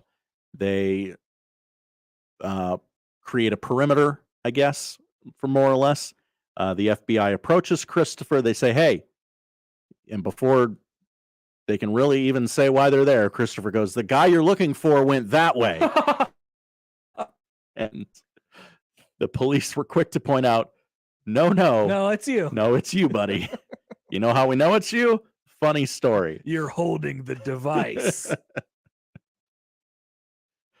Officers at the scene said the man who had approached the trooper was the There's suspected a town robber. back that way. You'll have to excuse my friend. He's a little slow. He's a little slow. Oh, look at this shot out of the bunker. Siwoo Kim could not escape. What is that sweater that man is wearing? There's a lot of letters on it. There's none of them go together. Anyway, he couldn't get out of the bunker. The high bunkers at the open. Yeah, it's special. Thank you. One more story. I don't know if you're going to understand what's happening here, Connor, based Why? on your lack of movie knowledge, but we will progress. 2 men appeared in a circuit criminal court charged with deception and attempting to defraud a post office in January. It all surrounds a pension of a deceased mail carrier. Declan Hawley. Declan, yeah. That's probably a better name. Declan. I Americanized it. 40 years young. Took the body of his dead uncle, 66-year-old Peter Doyle, to a nearby post office to claim his pension payment. The police believe the pensioner was already dead when taken into the post office. This is a Weekend at Bernie's thing. Exactly. Okay, you did understand it. Good, Yeah. good. It is alleged that Declan, whichever you prefer, attempted to collect a pension payment of $289 owed to his late uncle. My God. So the uncle dies in the guy's home. And he says, well, I need that $289. This is free money sitting on the table. I just got to get him to the post office so he can collect his check. He's dead. Like, that was always the weirdest part of it. And we may have been desensitized to it because we see so many dead people on screen. Yes, I'm going to blame society for this one. Right? Like, we see dead people on TV shows all the time, and yeah, you know they're not dead, but they appear to be dead on the screen. And they touch them, they handle them. Yeah. You know, they move them around. As if they don't smell. They throw them around. I'm not going anywhere near a dead person. I would be terrified the second they were dead. Could you imagine changing the clothes of a dead person like they had to do in the Weekend at Bernie's? Like they my God. had to get him in the get-up? So I think, just hold on. We're going to derail this again. Okay. So remember I just told you about Siwoo Kim, who took his second shot out of the bunker. I believe he made it. Oh, yeah. He got up and over. Let's see. Up and over that monstrous trap. Oh, did he hole it? Yeah, he made the shot. Oh, look at that. That's a hell of a shot. Then he threw his club 20 feet into the air. So hits it into the green side bunker, can't get out in one shot, and then holes it on the second one from said bunker. That's a beautiful thing. Yeah, that's the best golf shot you're going to see all day today. One of the best pars I've seen on tour this year. In his sweater that may or may not say teabag on it. Well, I see a T, a B, an A, and a G. You can rearrange those letters to say whatever you'd like it to say. You could just say tag. So yeah, man, Weekend at Bernie's, his uncle, to get $289 in pension. Sort of freaky, man. I don't touch dead people. There's believed to be no foul play in the pensioner's death, and police did catch on to what was happening. Yeah, I would hope that he died on normal circumstances. Yeah, it is believed to be natural causes, but they do believe he died on that couch sometime Friday morning and was taken to the post office sometime around Friday afternoon. First thing you think is, all right, he's dead. Time to pack him up in the car. So did he give him did Declan give him sunglasses and the whole thing? No, we don't have any photos or anything. You'd almost have to, right? I mean, like, how is this a one-man job? Or is he slinging him over his shoulder? Or there were two. Put him in a wheelchair? Two alive gentlemen. Ooh, a wheelchair is a good idea, actually. That's what you would have to do, and then you'd have to like tape him to the back so he doesn't slump off. Yeah, that's better than actually Weekend at Bernie's him around your shoulder. You cannot get away with that in real life. No. Wheelchair would be about the only way you could go. Yeah. Hello. My uncle's here to collect his pension check. He's very angry and wants to go home. I had to drag him out in public today. Yeah, because you could do... Sir, can you give us your confirmation number? No, he can't, but I can. I can. Because nowadays you could put the mask over the face and the sunglasses over the eyes. You get the old man sunglasses with the blue blockers or whatever. Weekend at Bernie's is more doable now than ever before. With the introduction of masks, yes. Okay, yeah, with masks, yeah. Mm-hmm. And just generally how weird people are in public now. People don't care about what they look like in public anymore. I smell a reboot. Could happen. Let's get the gang back together. It's doable. Bernie from Omaha, the actor who played Bernie. Oh, really? Yeah. He just played dead the whole movie. And for the sequel. That's right. They did it again. People forget. Easiest money you could ever make. Thank you, Josh. That is the odd news. Shout out Terry Kaiser. Bernie tweets in, not about the weekend at Bernie's story. Bernie tweets in JTech Instructions on Twitter feed. Everyone knows you don't steal a bus before 10. I think that's facts. Or at least you wait until they're not around anymore. Right. Not sure. But he had a window of opportunity and he took it, and it didn't last very long. We will come back noon hour. Michael Bruntz will join us at the bottom of the hour. We'll talk about my beloved Kansas City Royals and the issues that plague them at the moment. Almost an actual plague. Yes. A group of baseball players wearing uniforms that say Kansas City on them will be playing the Toronto Blue Jays tonight. But they won't really be the Royals. More on that and a very special quote from Whit Merrifield. Next on 1620 The Zone.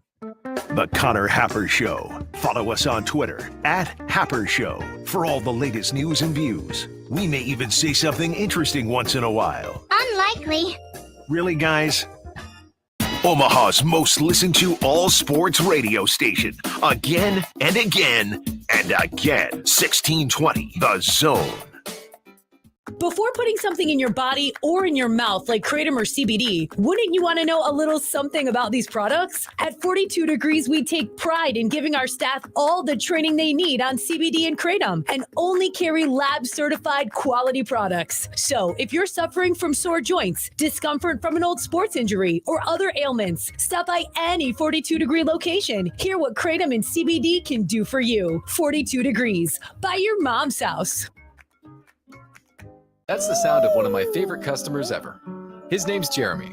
His dad Frank called me when it was time to replace their drafty old windows and to take advantage of our limited time sale. As a dedicated Pella advisor, I make getting new windows and doors simple. And when it comes to installation, nobody does it like Pella. Our local team can typically install in just a day. Get more with Pella. Let us personalize an offer just for you. Visit PellaOmaha.com/radio for more details. Inflation. You feel it at the grocery store buying groceries for your family. You feel it paying your utility bills. You especially feel it every time you fill up your vehicle with gas or diesel. Hi, I'm Mark Schlange, owner of Marketplace Nebraska. We help individuals and businesses save money on health insurance. We recently saved a company over $60,000 in health premiums. If we could save you money and take the sting out of higher prices, wouldn't it be worth a call? Let's talk. I'm here to help. Visit marketplacenebraska.com. That's marketplacenebraska.com. Where did I put that? Pete's property manager just took an extended vacation. See the dreams. He needs a replacement before this becomes a cruel summer. Oh, you wanted the lakefront for the 17th? How did this get double booked already? Indeed can help him hire great people fast. I need Indeed.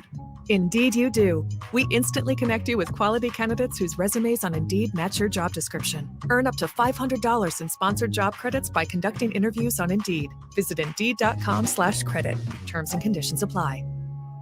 Prescription products require an online consultation with a healthcare provider who will determine if a prescription is appropriate. Restrictions apply. See website for full details and important safety information. Subscription required. Refund available for 60 days after purchase. Hey guys, did you know there's a generic form of Viagra that works just the same but is 90% cheaper? And you can get it online? Just go to 4hims.com/radio. You'll get a free medical consultation, discreet shipping if prescribed, a 100% online process, and trusted generic alternatives to the biggest brands at 90% off. That's right, get generic for Viagra, the same active ingredient as brand name Viagra, but 90% cheaper. It's the same medication you get from your doctor, but with zero copay, no expensive appointments, and no awkward face-to-face conversations. Results are guaranteed or your money back. To start your free online visit, you need to go to this exclusive address, 4hims.com/radio. That's 4hims.com/radio for your free online visit. FORHIMS.com/RADIO.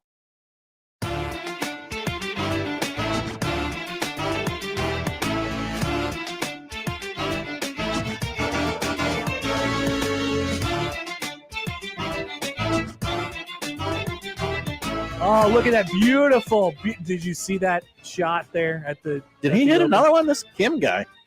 This Kim guy's good. We're watching Siwoo Kim very closely. Oh, getting it downhill. But he's on the 18th. He's going up, and there's like a big castle in the background. Aren't you interested in castles? And what goes on in castles? Not in my golf. But I mean, the ball, question: do you need castles in your golf? The ball just bounces and rolls because they don't use water in Europe on their No, it golf would be beautiful. courses. You could hit a 400-yard drive. Well, some of us can do that without dry land aiding it. Come on. Not me, but some people can. Anytime you can give me the drone shots are great. Look at this wide angle here with the rolling hills in the background and the countryside. There's castles every now and again. We get a tweet here from Dan. Low-key part of that last story. Retired post office employees are only getting $200-some pension checks. It's a story from Europe, if that helps or hurts or gives context in any way. I would have liked to see some photos of how they propped up the dead guy. Yeah, the police should have sent out photos with this story. Or some security cam footage or something like that. Would have loved to see that. All right. Poll question up at Happer Show on Twitter. Do you like castles with your golf? Yes or no? It's the British Open or the Open Whoa, Championship yeah. is golf with a side of castles. And that's what the people want. That's what you're telling me. Okay. So yesterday we made you aware of this. But the Royals have a bit of a situation on their hands. Full-blown sitch. Yeah. So I speculated yesterday that there would be about 8 players that will be missing from said upcoming trip to Toronto. You broke the story, which began last night. Sure. Yeah. Sure. Thank you. Yes, I won't disagree with that. You out Jeff Passan. Jeff Passan. You're the Brian Windhorse in this analogy. What's going on in Kansas City? Yeah, and Jeff Passan is the Woj in this story. What's going on in Kansas City? Exactly. They had 10. 10 players could not make the trip to Toronto because of their vaccination status. And we won't talk about that piece of it. Like, I think feel how you feel, we feel how we feel. Everybody feels how they're going to feel about this. Nobody's changing anybody's mind. And honestly, I don't think that it would have been talked about today. But Whit Merrifield found a way to trigger everybody. And here is Whit Merrifield's quote. He is one of the players who will be missing the trip. And keep in mind here the context. The Royals will play 4 games in Toronto beginning tonight, and then it will be the All-Star break. And then they'll come back for a weekend series next Friday back in Kansas City. And then at that point, there will only be about a week until the trade deadline. Whit Merrifield has been a target in the trade deadline. Also, Whit Merrifield is currently injured. And he also said yesterday that he may have been able to give it a go by the end of the trip in Toronto. Okay. But here's the quote. It's what, based on experiences and conversations and what I've seen, this is the conclusion I've come to, right or wrong. I didn't do it on a whim. It's been a long thought process because, again, I understand what Canada has in place right now. That's the only reason I would think about getting the vaccine at this point, to go to Canada. That might change down the road. If something happens and I happen to get on a team that has a chance to go play in Canada in the postseason, maybe that changes. But as we sit here right now, I'm comfortable with my decision. My teammates support me and the rest of the guys in here who have made that same decision. And that's that. So this quote was going around yesterday, and it was sort of like a fire hose, to use the Brett Venables term, and everybody sort of had their takes and all that stuff. But I would like to reiterate that this quote is crazy from Whit Merrifield, regardless of what you think about getting the vaccine or not getting the vaccine. I mean, usually the one thing that we hear from the people who are not getting it is that it was a personal decision and they've done their own research and all that stuff, and they are committed to not getting the vaccine because they don't believe in it. And that's okay. That's the thing that you hear about 100% of the time, right, Josh? Yes. What Whit Merrifield said yesterday was that he's not getting it right now. He's had experiences and conversations, and that led him to this decision that he's not getting it right now. However, he understands that it does affect his paychecks. It does affect his status with the team, and he doesn't want to be missing. But he has come to the conclusion that these games in Toronto don't matter because the Royals suck. That's what I heard. And that if he were to play in more meaningful games and they had to be in Canada, he would consider getting the vaccine. Maybe if get traded to the AL East and I have to travel to Toronto a little more frequently. Is this the first time? Now, this is probably a little bit of a step too far, but is this the first time that we've seen an athlete use their lack of vaccination status as a trade chip, as a trade bargaining chip? Basically what he's saying is trade me and I'll get vaccinated. I mean, it's not exactly that. Trade me somewhere good and we'll talk. Right. Trade me to a team that goes to Toronto more than 4 times a year. Yeah. And we'll talk. So, I mean, we'll talk about a way to endear Royals fans. What he said was, this doesn't mean enough. These games don't mean enough to me for me to get the vaccine. But if I was playing for a different team in the same exact situation and the game was more competitive, then I would consider doing so. That's crazy, man. That's a doozy of a quote. It is. Like, you could have said nothing. You could have said the personal choice line that we've all heard a million times. That's exactly what Andrew Benintendi, we'll get to him in a second too. This is what Andrew Benintendi did, and Andrew Benintendi came out after the game yesterday and said, "This is a personal choice, and I'll leave it at that." Okay, yeah, I get it. We're not going to ask any follow-up questions because at this point it's been long enough. You've had plenty of options. You've had plenty of opportunities to do it. If you haven't done it, you're probably not going to do it. Okay, I'm not going to change your mind at this point. And, we're not talking about Benintendi today because he didn't say, this team ain't good enough for me to get a jab. We would be talking about Andrew Benintendi. Let's move over to Andrew Benintendi for a second. Let's. So he has been in plenty of trade rumors over the last couple of weeks here.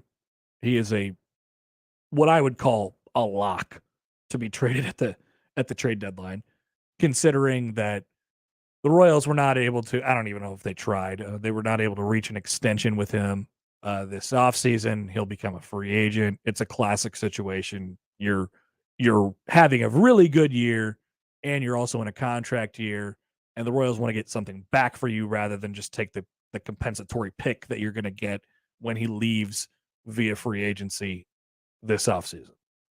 He's going to go somewhere else, so might as well go somewhere else now. The Royals aren't competing for anything in the back half of the season, right? Those are the reasons why he's going to get traded. So Andrew Benintendi finds himself today on the restricted list, and he's unvaccinated. He's not going to the road trip that the Royals are taking in Toronto. And the teams that have been most hotly after or on the trail or most rumored to be in the conversations of a trade for Andrew Benintendi, one that I've heard the most is the New York Yankees. That's what I've heard as well. Who do play their baseball games in the American League East. Yeah. And do have at least one, I think it's just one, trip to Toronto over the last couple months of the season. Now, the Yankees are running away with the American League East. It would take an epic collapse So it's likely that those games, which are scheduled to take place in late September, September 26th, 27th, 28th, will be inconsequential for the Yankees. For the Yankees. Yeah. Maybe not for the Blue Jays. Inconsequential. Wow, one trip to Toronto left. Just one more trip to Toronto, which means they've already taken 2. Yankees had quite a few guys before the season that were not vaxxed, that have apparently gotten vaxxed. Yeah. Yep. I think Judge was one of them. So, immediately yesterday, and the speculation was all across the board, what does this mean for the trade talks, especially to an American League East team? What does it mean for the trade talks in general? What if you have to go play a postseason series in Toronto? Is it likely at this point? I don't know. They just fired their manager. They're obviously, they're going for it. They're going to be in the conversation. So do you risk trading for a guy who you're going to need and you're acquiring and you're paying a high price for just to play in high leverage, either postseason games or games that will have postseason implications? Do you risk making a move for that guy when you know he may not be available for some of said games? I think you make the move. Yeah, I think so too. And I think the reaction yesterday was a little overblown, but it definitely it makes you think a little bit. Yeah, you try and talk them into it, or you prepare like, hey, team, this is the situation. Yep. Now, the fortunate thing for the Yankees, like I said, is that they're not going to have too many high leverage games in the second half of this season. At least it doesn't look like right now, unless they, something explodes. But it's something to think about. Now, from the Witt part of it, he said, "Yeah, look, if I get traded to one of those teams, which you could definitely do, by the way, Royals, if you wanted to, then I'll consider getting the vaccine," which is sort of a shot at the Royals. This whole season has sort of felt off from a chemistry standpoint.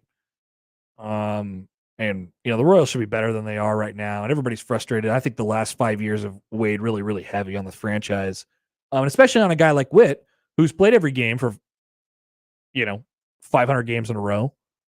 5 something, right?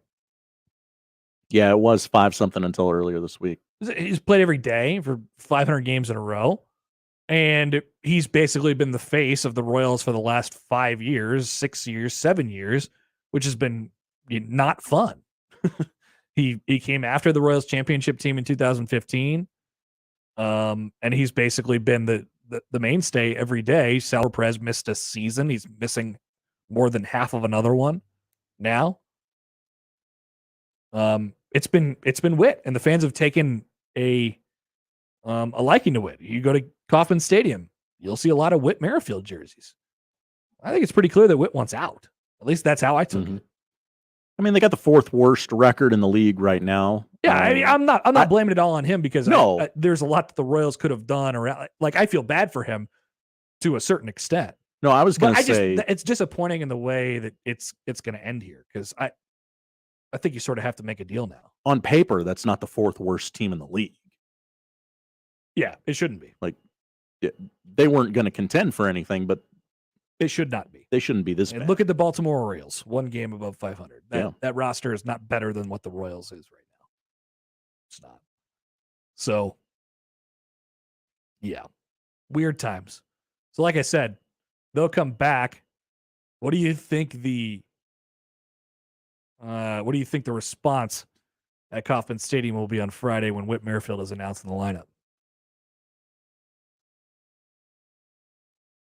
Be a little different. I would it'd be a little different, but I imagine it'll still be a thanks for the memes. Yeah. Because, I mean, you're a Royals fan. You tell me, you're kind of used to it, right? You're kind of used to, well, that was a great player we had and didn't have anything around him, so we sold him. Oh, wow. How about this? So there's MLBTradeRumors.com. They sort of aggregate all the reports that come around in a nice little place. It's a great follow right around this time of year. Mm-hmm. Yankees unlikely to continue pursuit of Andrew Benintendi. Ooh. Something or nothing. Royals outfielder Andrew Benintendi has reportedly been a target of both the Blue Jays and the Yankees in the early stages of the summer trade market. Imagine the Blue Jays trading for him. Can't do that. But yesterday's placement on the restricted list in advance of Kansas City's trip to Toronto due to the vaccination status is already having an impact on his market. Oh. It seemed obvious at the time, the revelation that the Jays would be out of the mix for Benintendi. And John Heyman of the New York Post now reports that the Yankees are also unlikely to further pursue the outfielder. Presumably, and I forgot to mention this part as well. Presumably, the same is true for Benintendi's teammate, Michael A. Taylor, who joined him on the restricted list and has also reportedly been considered by the Yankees. And is, by the way, as I mentioned yesterday, also currently on the shelf. Mm-hmm. And the last time we saw him play on the defensive side of the ball was when he was throwing a 94-mile-an-hour fastball on the mound. That's right. Things are going well. Now, that's interesting that the report would just flat out say, yeah, their vaccination status is an issue for the Yankees, and they would like to stop considering him. Yeah. And I don't think it's about, you could save it, because I don't think it's about, whether you're vaccinated or whether you're not vaccinated. It's about availability. Mm-hmm.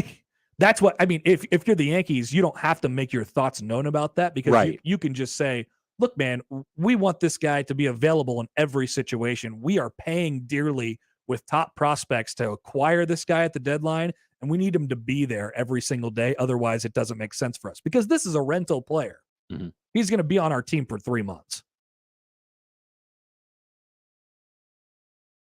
I get it. So I wonder if that'll come up even more around the trade deadline time. But certainly it's affected the Royals players market. And it's hilarious that each of the 3 biggest names that have come up,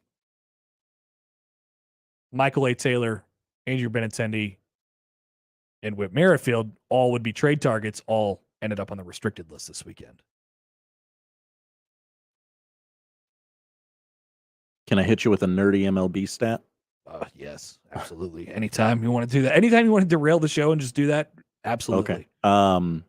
The Pirates are playing the Marlins, and O'Neal Cruz just threw the fastest throw recorded by an infielder in the StatCast era. 97. Should have let you guess. 97.8 miles per hour. Yeah, it's moving. Throw from obviously short to first. Yep. That's off flat ground, baby. Yeah. Not an easy thing to do. Fastest throw recorded by an infielder in the StatCast era. So likely ever. Yeah. I got one for you. Ooh. ESPN Stats and Info last night. The Angels are 6-1 since the start of June when Shohei Ohtani is on the mound, and 6-26 when anyone else starts. Oh my goodness. Each of the last 3 games the Angels have won have been started by Ohtani, and they've lost 10 straight games started by anyone else.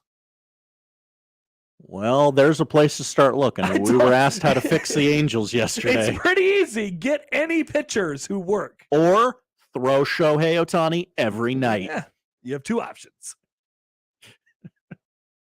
We'll come back with Michael Bruntz of 24/7 Sports next on 1620 The Zone. Fun stat for him, the A's are 30-60.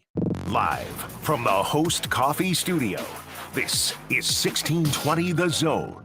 The Zone Inbox is brought to you by Equitable Bank. We take banking personally. Email me, Connor Happer, with the Connor Happer Show at Connor, CONNOR, at 1620thezone.com. Send me your love, your hate, and maybe a few hot takes. The Zone Inbox, presented by Equitable Bank.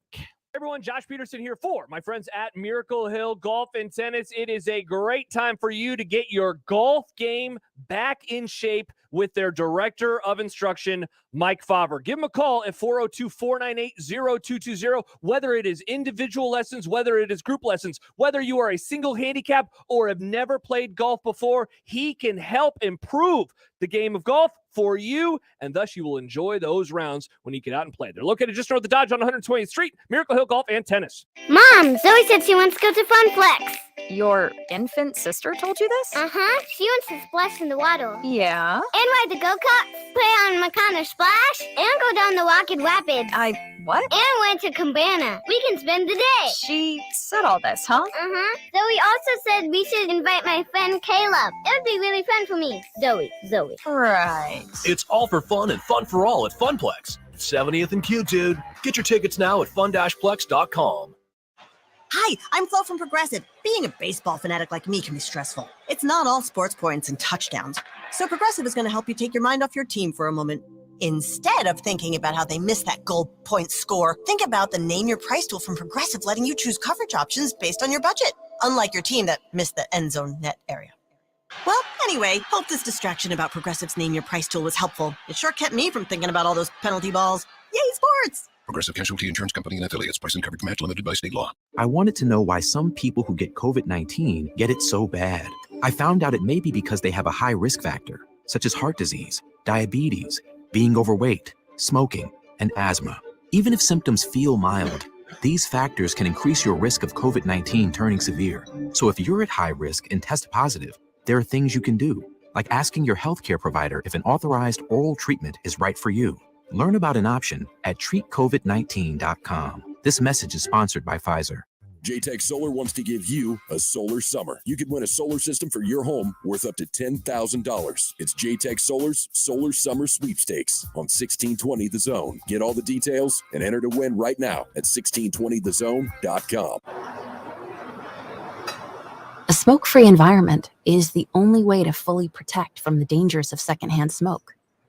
That's why smoke-free policies are so important to me, whether it's in my car, apartment building, or when I'm dining outdoors. There's no place for secondhand smoke or e-cigarette aerosol. Breathe easier knowing the facts. Visit smokefree.ne.gov. Paid for by Tobacco Free Nebraska. Shop Woodhouse Place Hyundai and Nissan, 144th and Giles. KOZN, Bellevue, Omaha, Council Bluffs.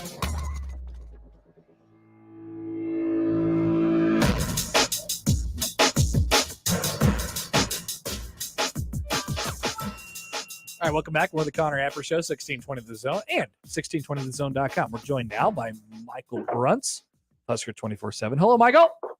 Hello. How are you enjoying the Open today? It's interesting. When the winds are down, that course is gettable.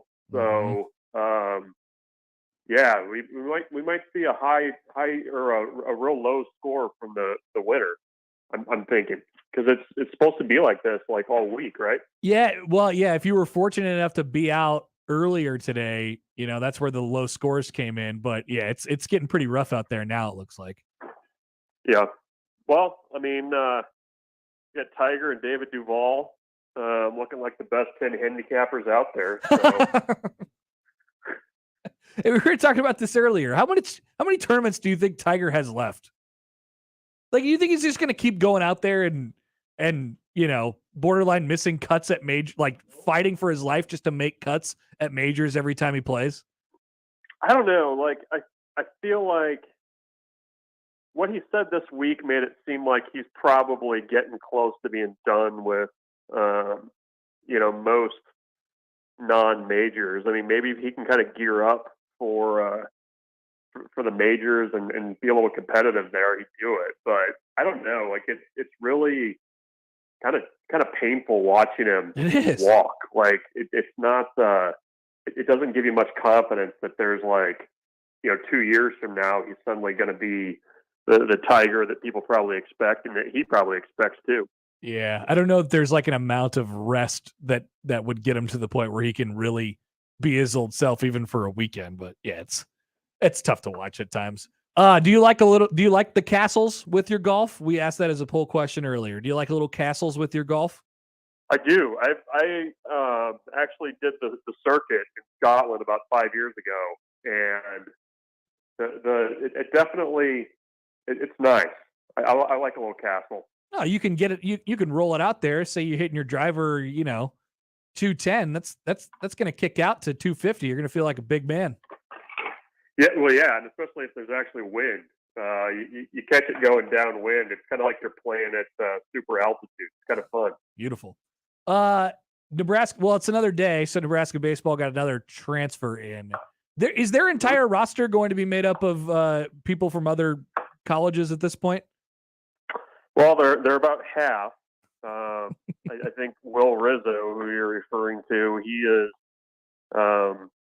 edition number 22 or 21 or 22. They've lost a commit out of their class, but yeah, you're at basically half right now because they've got the 40-man rosters for the coming season, and Nebraska is trying to get old. They're trying to get experienced, and the last three guys they've added out of the portal, I think, at least have an opportunity to be potential weekend guys for them. Yeah, I mean they're gonna change. I mean, fall's gonna be a really big time. I feel like for them to sort of at least get some sort of sense of what they have, because from the fan base right now, or at least looking at this team from the outside, it's like Max Anderson and Bryce Matthews, and that's what we know is going to be in the lineup. And outside of that, you're not really sure. Yeah, I mean, I think it's not far-fetched to say that you could easily see 7 new starters in the lineup, just based on where they're at right now. I mean, that's not hyperbole. Yeah. Let's go to football. Mickey Joseph talking a little bit last night.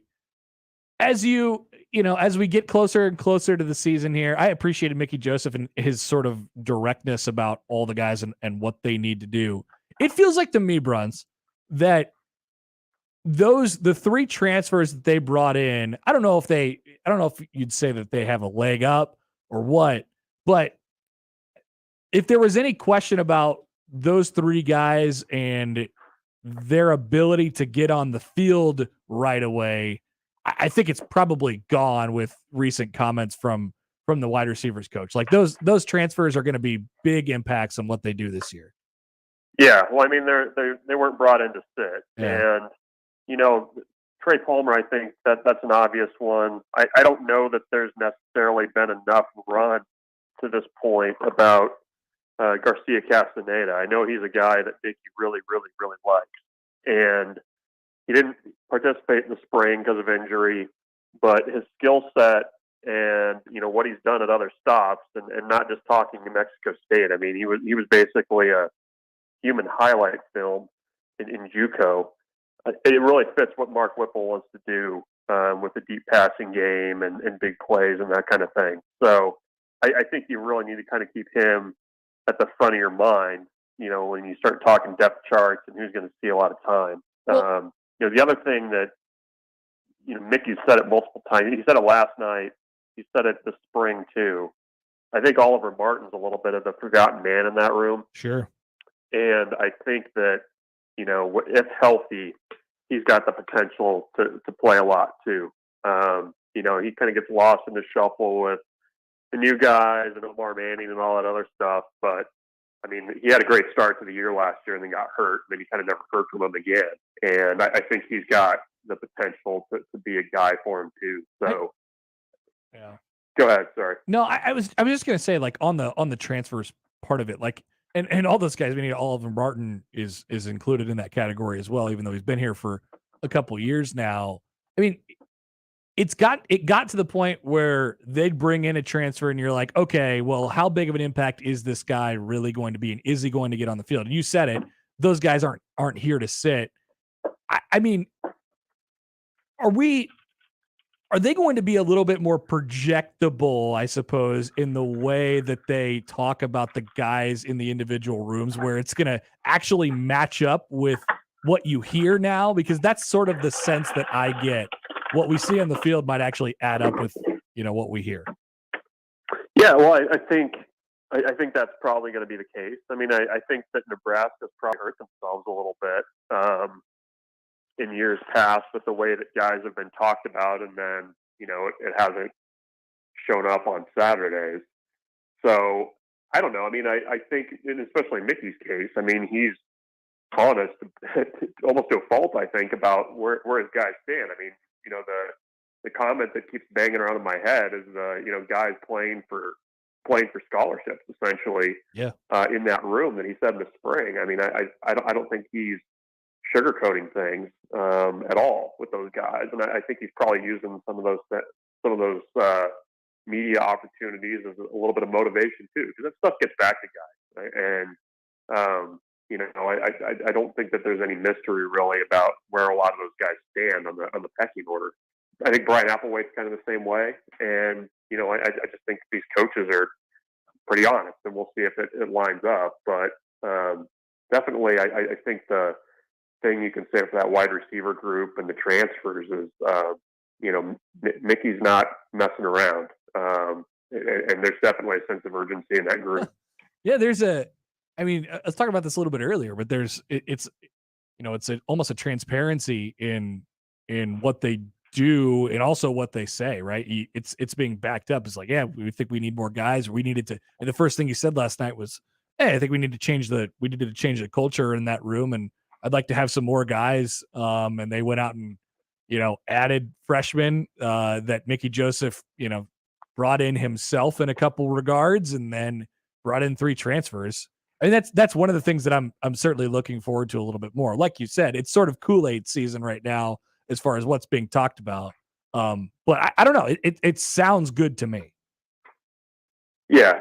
I think too with Mickey, I mean, he's got the track record of, producing NFL guys that I think that kind of matters a little bit too, in terms of, what you believe in the middle of July. But, yeah, I mean, it's just that group in particular. I think I do think they needed an infusion of things because they also kind of needed, I think, to light a fire a little bit under guys like Camonte Grimes and Victor Jones Jr. has only been on campus for a semester, but it already feels like it's a little bit of put up or shut up time for him. I mean, that's just kind of the sense of urgency I get from some of the wide receivers and certainly Mickey when he talks about them. Yeah. What do you think's next for Nebraska basketball? And what are they looking for in their assistant coach search? Kind of a jack of all trades, I think. They've got Nate Lenzer is kind of the big development guy that Fred really trusts in that regard. He's done a lot of recruiting too, especially kind of regionally here. I don't know. I mean, it's tough too because of the time of year. Nebraska can talk with money, certainly, and an opportunity to coach in the Big Ten. But you're also in July. You are going to have kids back on campus in August, and you kind of need to be ready to go. So I don't know that there's like this is what we have to have. I just think they're kind of looking for a little bit more of a well-rounded coach to bring in and kind of complement what they have with Lenzer and Howard. Yeah, that's how it feels to me as well. It's a totally different staff, at least from when Fred got here, and they have a couple of on the court coaches, or at least guys that I would put in that category at the moment. So we'll see where it goes next for them. All right, Bruntz, we'll let you go. Appreciate the time as always. Talk to you soon. Yep, talk to you. Michael Bruntz of Husker 24/7.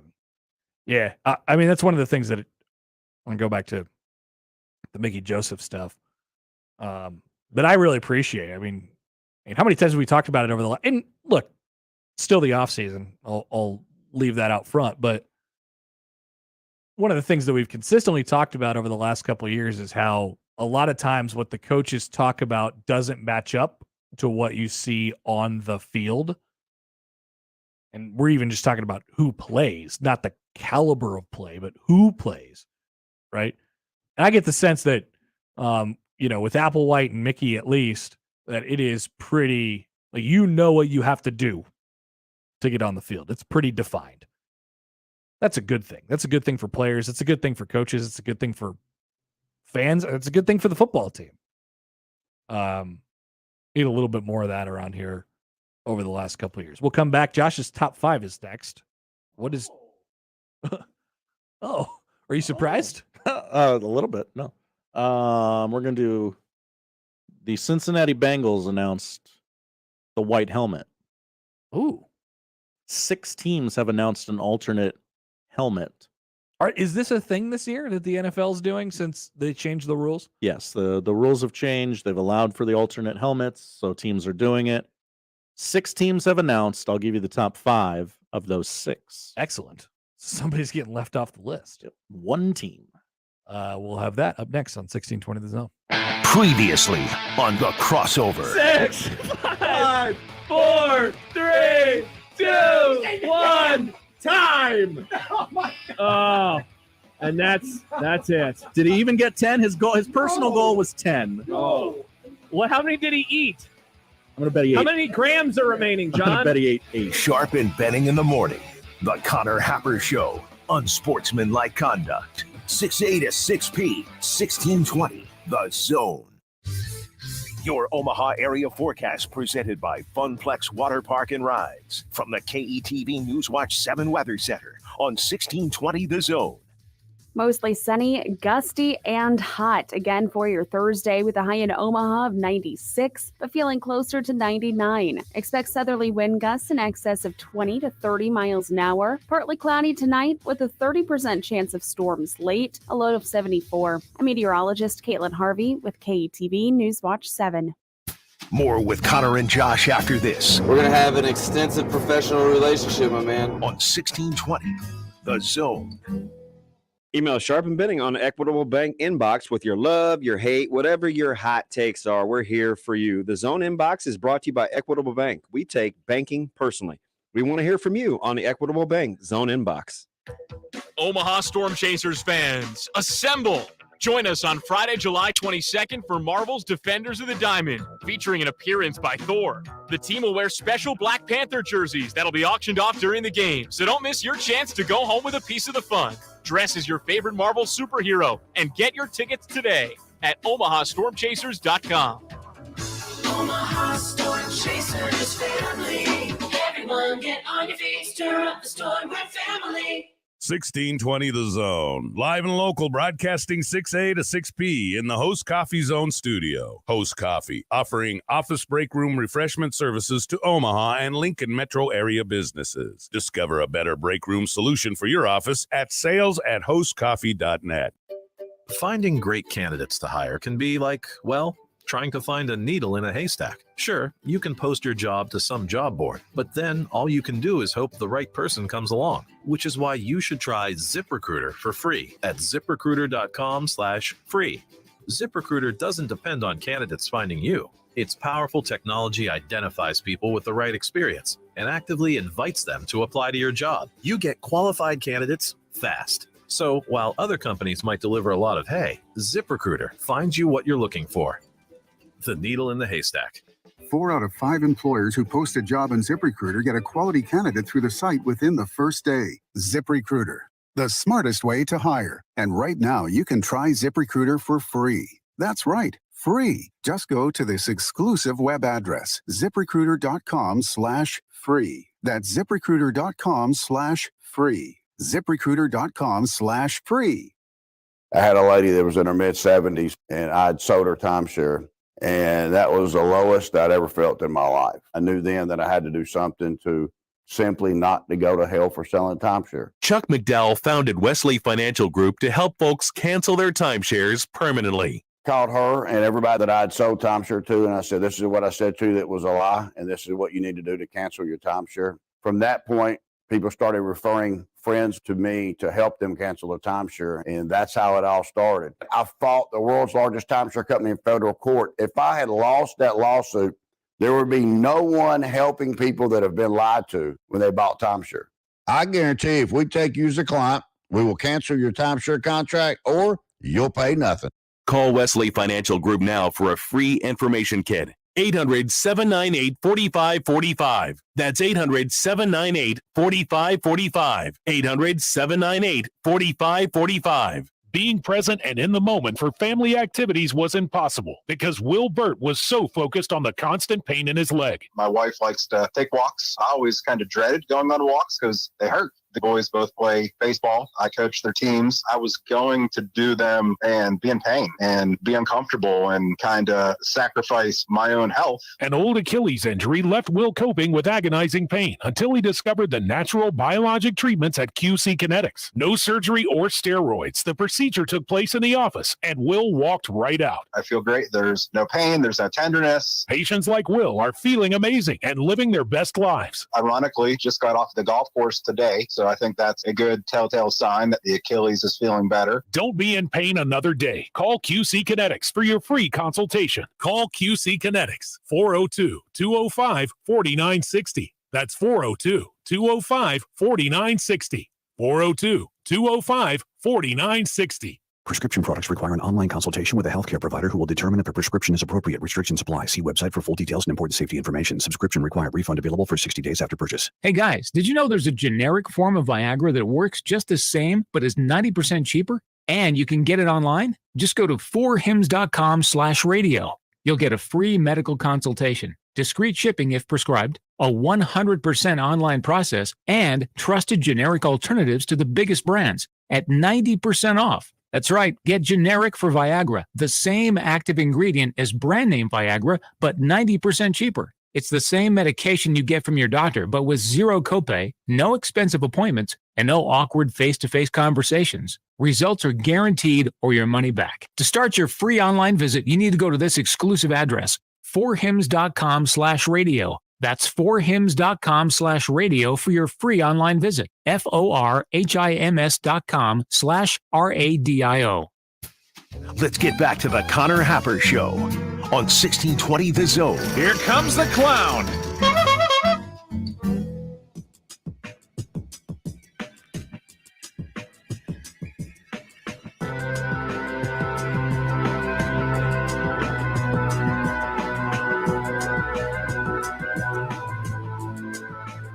It's time for Josh's top 5, where we talk alternate jerseys. Finally, some fashion talk. I just saw a picture floating around of Nebraska's running back room. Ooh. It's good pre-camp picture. Brian Applewhite with his arms crossed, and then everybody else, they have their arms crossed. Yant, Ramir, Grant, Irvin. So out of the running backs, and by the way, the alternate jersey thing reminded me. I need the stripes back on the pants. This is not the first time you have asked for this publicly. I like the stripes on the pants. Big Stripes guy. Yes. At Big Stripes guy. So now the thing is, the players don't wear like pads at all in their pants anymore. There's barely thigh pads. Mm-hmm.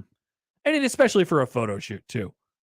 Ramir Johnson, kicking it old school. He still has the knee pads. I can't remember the last time I saw anybody wear the knee pads that was playing a skill position. Just in the picture, anyway. I don't know if he does it on game day. Everybody else wearing them like biker shorts. Mm-hmm. But those are the 4 that were pictured. It is photo gets us excited season. Yant, Grant, Irvin, Ramir. It is, yeah. Well, I mean, I'm not excited. I just, using it to talk about it for 2 minutes. Does it change your win total? No. Oh, okay. Just want to know where you stand. No, it does not. Just want to know what it takes to move the needle. We'll figure it out. Okay. What's our top 5 today? I mean, I know what our top 5 it is, but what is number 5? Number 5 are the alternate NFL helmets. The Bengals just released theirs, and we begin the countdown. God, come on. Take forever. Number 5. So a lot of these have come up like in, sort of, I guess, theoretical jerseys that have been like talked about over the years. Because I feel like... Yeah, a lot of these are, hey, you've been asking us to do this for a long time, so we're going to do it. Right. And number 5 is the Atlanta Falcons. Yeah, so they went red. They went with the red helmet, as they did back in the day. That's an official era in Atlanta Falcons football. Yeah, I also love the stripe down the middle. The middle of the helmet. Yeah, I think the more stripes that you can do down the middle, the better. To a certain point, the Falcons have a black stripe with a white outline, and then there's actually some gold on there. It looks like too. Do you like when a team like, for example, the Titans do like a stripe, but it stops about 3/4 of the way? No, I to prefer a the point? hard stripe. Okay, I prefer the hard stripe. you struck me as a hard stripe guy. Yeah. At Happer Show, are you a hard stripe guy? Big hard stripe guy. We move on. Number 4. Number 4.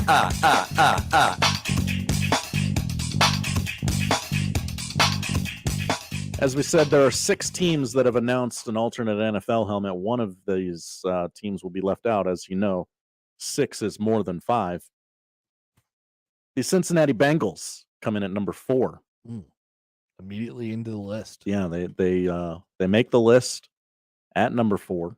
So I haven't seen these. It is the Bengals helmet that you've come to know and love. It's just white instead of orange. I just saw the post from the Bengals today was white Bengal coming soon. Yeah.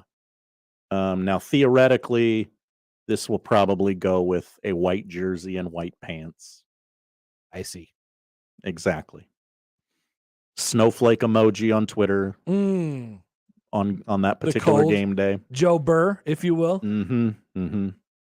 Now, do you try and wear it in a game that it might be snowy, or do you use it early? I don't think you would want to wear it in the snow, right? I don't think it would help you, but I think it would look cool. Nah, we're in the hot summer. Yeah. We're in early September. Do they have a game before Labor Day? They probably don't have a game before Labor Day because you can't wear white after Labor Day. Well, the NFL season starts, the week after Labor Day, usually. Yeah. Well, there went that idea. 3. Combination of 3 and 5. Number 3. Pains me to say it, but number 3 is the Houston Texans. Yeah, these are good. They took the Navy helmet and they made it a nice bright red. Shiny. Very shiny. All of the pictures that they have posted have been very, very shiny. That's for sure. And other than that, it's exactly how it is. I mean, I appreciate all these because of my, my rule on uniforms. My rule is if you want to make it alternate, just take your normal thing that you have, whether it's a jersey or a helmet, and then reverse colors. You don't need to make a whole new design or anything like that. Just reverse the colors. Now, we're going to get into the top 2 here, and I realized I did something, and I didn't even realize that I did it. So we'll get into number 2 so I can talk about it. Here comes 2. Number 2. Number 2 is the Philadelphia Eagles. Yes, they're going back to Kelly Green, right? Kelly Green, the old, have I more of a rounded eagle wing. I think I've told you this take before. The Eagles have the worst color in all of sports. The dark green. What are they? What is that even? I don't like a forest green. Yeah, but it's also like it's green. It's definitely green, but it's dark and it's not. Like you want your green to pop a little bit. You want your uniforms to pop a little bit. Okay, so you're pro Kelly Green. It's this shade of green that you have an issue. Oh with. yes. Okay. This is the worst color scheme in all of sports. Wow. The Philadelphia Eagles. The Kelly Green is fine. Worst color scheme in all of sports. Yeah, I bet you didn't think you'd hear that take today. Diamondbacks? No, that's pretty sharp. Okay. They do a pretty good job. Okay, off the top of my head, It's cannot like immediately Padres. It's just so stale. It's just so stale. Okay. Well, they're mixing it up with the Kelly Green, the Yeah, old good. the Reggie White era uniform. Yes. That people know and love. More of that. Okay, there's 2 that I haven't named. I think I know which way you're going here. The Saints and the Patriots. Listing it out like that, it doesn't seem so hard to pick which one's number 1. Number 1. It's the New England Patriots. Yeah, it can't be the black Saints helmets. No. Those I don't think it's ugly, but it's definitely like it's been done. The most blah of the 6. Yeah, so the Patriots going to the white helmet with the old school Patriot on the front or on the side with the stripes. By the way, did you notice the stripes? And they'll pair that along with their alternate red jersey. So they will look like the team that lost the '85 Super Bowl. That's right. It's a sharp look. It is. Speaking of another team that's been really dull. I mean, they've won a lot, so you could sort of make it up that way. But they redid their jerseys a couple years ago, and they didn't really change anything. No. That's one of those absence makes the heart grow fonder jerseys, because I remember in the early 90s not thinking those jerseys were anything special. Yep. But then they flip it to that cold. They're gone for 30 years. Cold, dark blue and silver helmet. They're gone for 30 years, and they come back. You're like, wow, this is actually great. The retro is definitely all the way back. So I ranked the throwbacks, the top 2. Didn't do that on purpose, just the way it shook out. Apparently, I'm a throwback guy. Big throwback guy. Big throwback guy. Kind of excited to see if the Titans go Oilers this year, next year. I know the Buccaneers have said, look, we're trying to get the creamsicles back for you. We're trying. What can they not? What's not in their control? I don't know. Theoretically, you'd want to get Tom Brady in a creamsicle uniform before he retires, so you could sell that and monetize it. That'd be great. Yeah. I don't know what you're waiting for, Tampa. Yeah, I don't know what the holdup is there. Yeah, because you can do alternate helmets. Throwbacks are cool now. Like, what are you waiting for, Tampa? That's Josh's top 5 alternate helmets that you will see this football season. There will be more because the NFL now allows fun, which is great. Yeah, big fun league. Don't call it the no fun league anymore. It's the big fun league. Big fun league, the BFL. BFL. Every Sunday, you look forward to your BFL triple header. Exactly. Big fun league. I don't know why they wouldn't rename it that at this point. 1 o'clock hour is coming up. Still plenty left to get into. We can get into Lamar Jackson's Twitter beef, which definitely happened yesterday. More Open Championship updates. A Phil Steele projection that is interesting. And then that blue chip rating that I mentioned earlier. All to come in the 1 o'clock hour. The Connor Happer Show on 1620 The Zone. Remember, no matter how you listen, it's still AM radio. 1620 The Zone. They say to never mess with the classics, but Panera did just that and more with our new Chef's Chicken Sandwiches. By using pan-seared chicken, our secret garlic aioli recipe, Parmesan crisps, and pickle chips, all on a buttery brioche roll. Because if no one messed with the classics, you never have a chicken sandwich this good. New Chef's Chicken Sandwiches from Panera. Only $1 delivery fee when you order on our app. Restrictions apply. For details, visit PaneraBread.com/delivery info. Hi, I'm Casey Kane. You would think that as NASCAR's 2004 Rookie of the Year, I get my biggest thrill driving fast. But it's off the racetrack that I get one of life's greatest rewards, helping others through volunteer service. Working with kids is one way that I try to make a difference. The first time I visited chronically ill children in the hospital, I found out just how rewarding volunteering could be. By giving a little of my time, it brightened their day. I was so inspired that I started my own foundation to help sick children and kids without an opportunity to have a better chance at life. Through volunteer service, you learn things about the people you're helping, and you find out a few things about yourself. Volunteering is a rush, just like taking the checkered flag. Go to volunteer.gov to find out what drives you. This is President George W. Bush. USA Freedom Corps has a volunteer opportunity that's just right for you. Visit volunteer.gov. When you help your neighbor, you help your nation. Howdy, folks. Greg Wagner joining you from the Nebraska Game and Parks Commission, and time now for another Nebraska Outdoor Update. Hey, grab your gear and take 'em fishing. What do you say? Take a newcomer out fishing, share a pic with us at Game and Parks Online, and then become eligible to win some very cool prizes. Everything from a state park cabin stay to a nice kayak. It's our Take 'em Fishing Challenge. See more about that on the Game and Parks website, outdoornebraska.org. That's outdoornebraska.org. And we have some angler reminders to pass along as well, that any of you going fishing 16 years of age or older must have a current Nebraska fishing permit signed and on your person. And you need to learn the limits for the fish you're after, where you're fishing, daily bag, possession, and length. It's all part of knowing before going. I wish you the best out there fishing. I'm Greg Wagner with Nebraska Game and Parks. We put our lives on the line for our country. We braved the unknown. We did what we were told. And we lit up. Our cigarette packs were as valuable as the packs on our back. Maybe more. At one point, cigarettes were part of our daily ration. Smoke 'em if you got 'em. And boy, we were smoking them. Bumming a smoke was the norm. It was an escape from the reality of dirt, sweat, and forgetting how many days you were so far from home.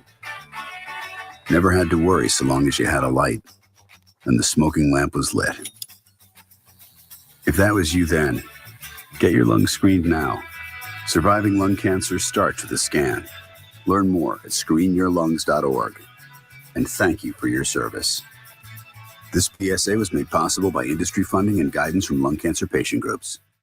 Acura of Omaha has more than 100 quality pre-owned vehicles, with most priced thousands below market value. Get our best price in just minutes at AcuraofOmaha.com. That's AcuraofOmaha.com.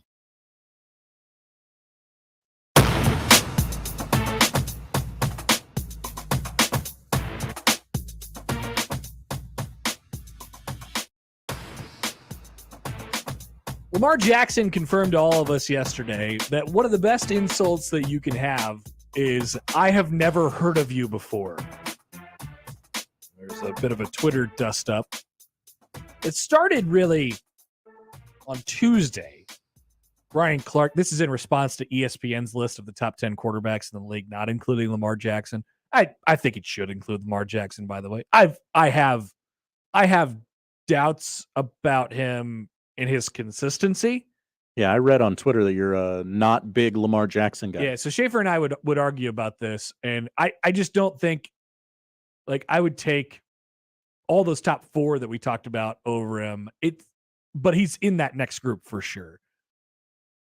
I would just like him to be able to consistently make the throws that he needs to make, you know? But his ceiling is higher than just about anybody in the NFL. So there's the Lamar. There's my Lamar Jackson thing. So ESPN didn't have him on the top 10 list. We talked about it, and I think that he should be on there. Ryan Clark said, any other quarterback with his impact, his success, his overall stats would be worshipped. Yet we're discussing why he isn't a top 10 quarterback. The other 3 former MVPs are in the top 4. Guess I'm dumb though. So Bernard Pollard jumps in. I know Bernard Pollard. Yeah. It's a name I know. He's an NFLer. Yeah. Pretty good one. He says this. It's a lot that can be said. He's definitely a top 10 talent, but as for a top 10 quarterback, I don't see it. But I do believe he should get paid top dollar by the Ravens. That was ignored. Lamar Jackson, this all happened on Tuesday. Lamar Jackson didn't jump in until Wednesday when Bernard offered yet another criticism surrounding Lamar. He says, no top wide receiver will ever come there while Lamar Jackson is there. Plenty wide receivers have been available to get in the offseason while he's been starting, but nobody wants to go. They give him the respect, but they don't want to play with him. LJ is good, but he's not able to make the throws. And that's when Lamar hopped on Twitter. That's an interesting take. Lamar followed up with this. This goes back and forth for a little bit here. And this is where I start sounding like Gary Sharp reading rap lyrics. You've been capping since I've been playing for the Ravens. I never heard of you, TBH. My boy, you got your Super Bowl because of Ray Lewis and Ed Reed. Crying face emoji that year. That's another thing about Lamar when he tweets.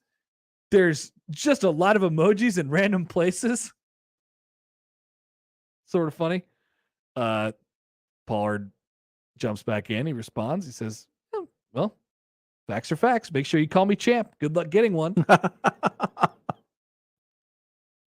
Lamar then I like that response a lot for whatever reason.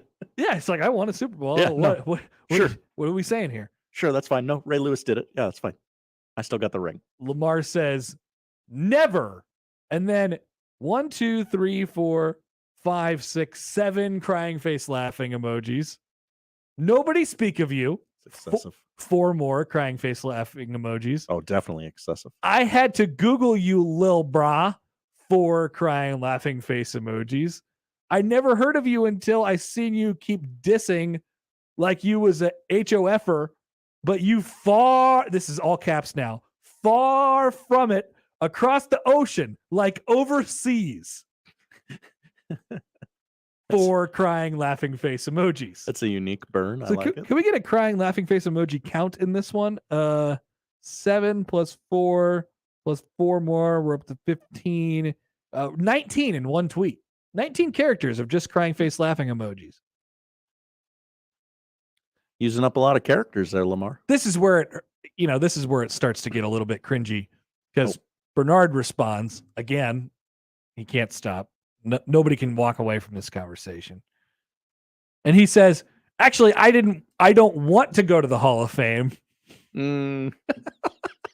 That's not what you do in this situation. Poll question at Happer Show on Twitter. Do you want to go to the Hall of Fame? That should be a runaway yes, right? Don't want HOF and don't care about it. I made people fear me. Tom Brady did. Lamar jumps back in. Starts off with 6 crying face laughing emojis. Stop flagging, boy. What's flagging? I assume it's just lying, capping, maybe. Damon has to be crying. What? Just I understand what he's saying. It's just it's funny because that's not how I I talk. don't think that's the definition there. Okay. Stop flagging, boy. The act of wearing keys, colored handkerchiefs, or other objects on the body? No, that I ain't think no, it's just- no, that ain't it. Context clues are going to tell me Okay. he's lying. 2 more crying face emojis. That never say you was feared. LOL, brah. 7 more crying face laughing emojis. Go watch NASCAR. Probably better at that. For real. Sorry ass boy.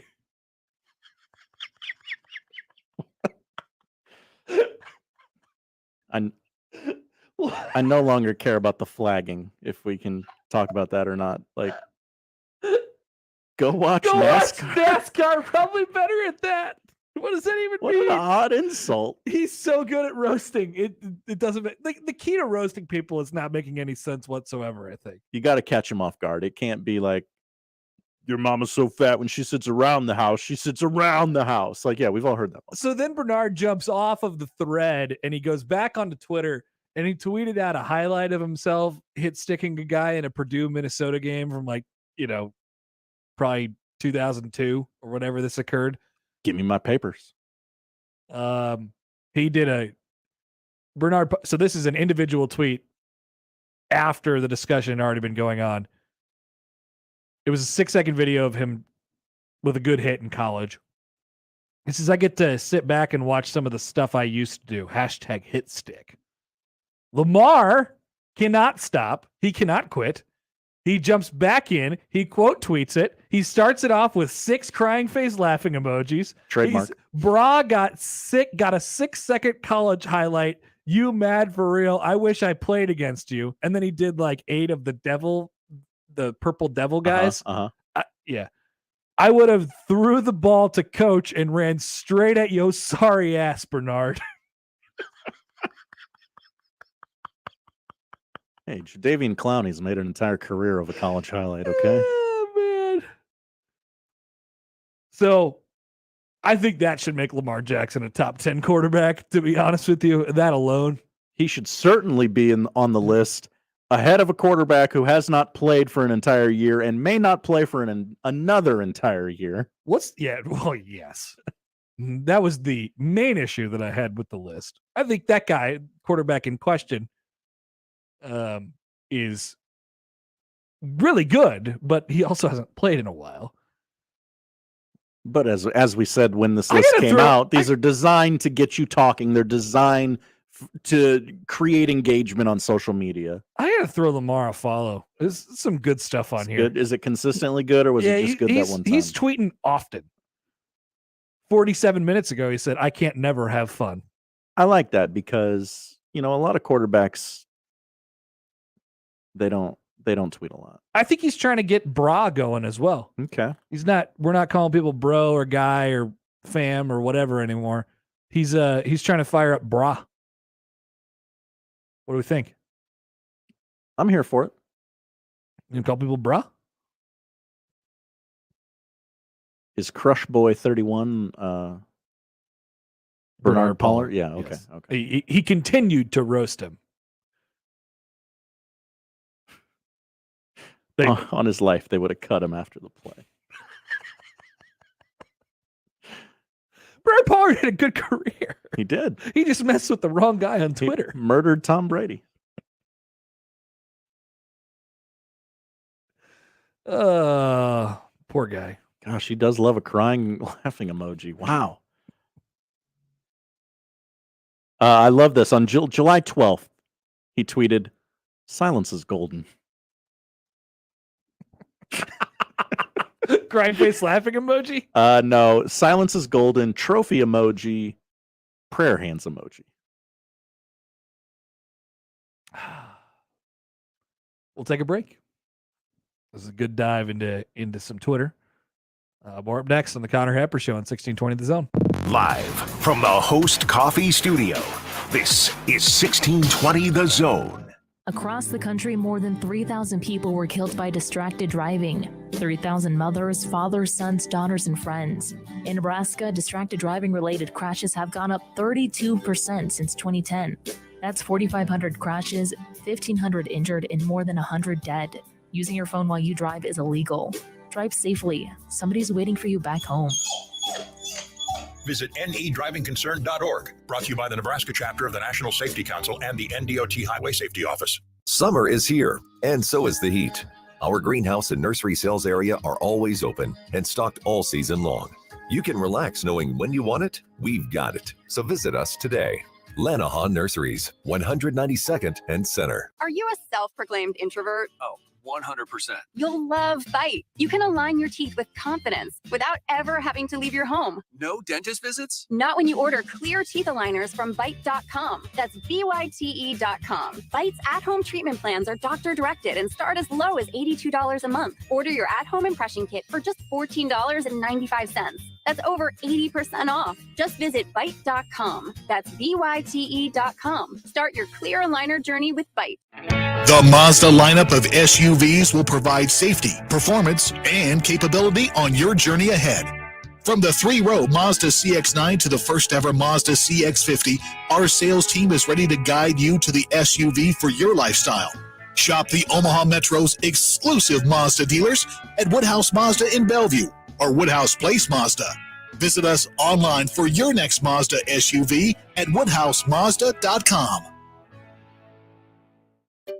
Finding great candidates to hire can be like, well, trying to find a needle in a haystack. Sure, you can post your job to some job board, but then all you can do is hope the right person comes along, which is why you should try ZipRecruiter for free at ZipRecruiter.com/radio. ZipRecruiter doesn't depend on candidates finding you. It finds them for you. Its powerful technology identifies people with the right experience and actively invites them to apply to your job. You get qualified candidates fast. So while other companies might deliver a lot of hay, ZipRecruiter finds you what you're looking for. The needle in the haystack. See why 4 out of 5 employers who post a job on ZipRecruiter get a quality candidate within the first day. ZipRecruiter, the smartest way to hire. And right now, you can try ZipRecruiter for free. That's right, free at ZipRecruiter.com/radio. That's ZipRecruiter.com/radio. ZipRecruiter.com/radio. Since this is a radio commercial, you can't see the people standing behind me. They're the Langfeld family. Everybody wave. Oh, sorry, you can't see them because radio. Anyway, the Langfelds are the family behind Langfeld Overhead Door, where they proudly install Midland garage doors to fit any space and style, and they don't take a backseat to anyone when it comes to their service. Because if something goes wrong, it's their name on the line. So they're going to make sure it goes right every single time. Langfeld Overhead Door, 402-234-2700. When a child in your life requires intensive care, their health fragile, their condition complex, certified acute care pediatric and neonatal nurse practitioners will give you the information and support you need to make the best decisions for your child, while providing the critical care your child needs. Trained to diagnose and manage life-threatening conditions and emergencies, they are trained to make a difference. Learn why at certifiednurses.org. Shop Woodhouse Place Hyundai and Nissan, 144th and Giles. KOZN, Bellevue, Omaha, Council Bluffs.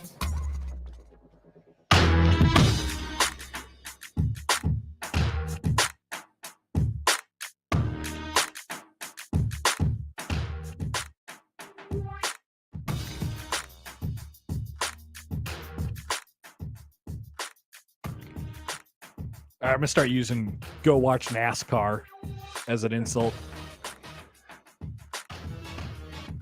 Going forward. You'd be better at that. Go watch NASCAR or something. You think you'd be better at that. What a ridiculous claim by Lamar Jackson. Well, I mean, what do you say to that? You're just confused. Basically, you've been slapped in the face with an insult that you never could have expected in a million years. You're like, well, I'd probably be better at watching NASCAR than I am at playing football. It seems like an easier thing to do. Maybe you're right, Lamar. I will consider it. It's magazine season.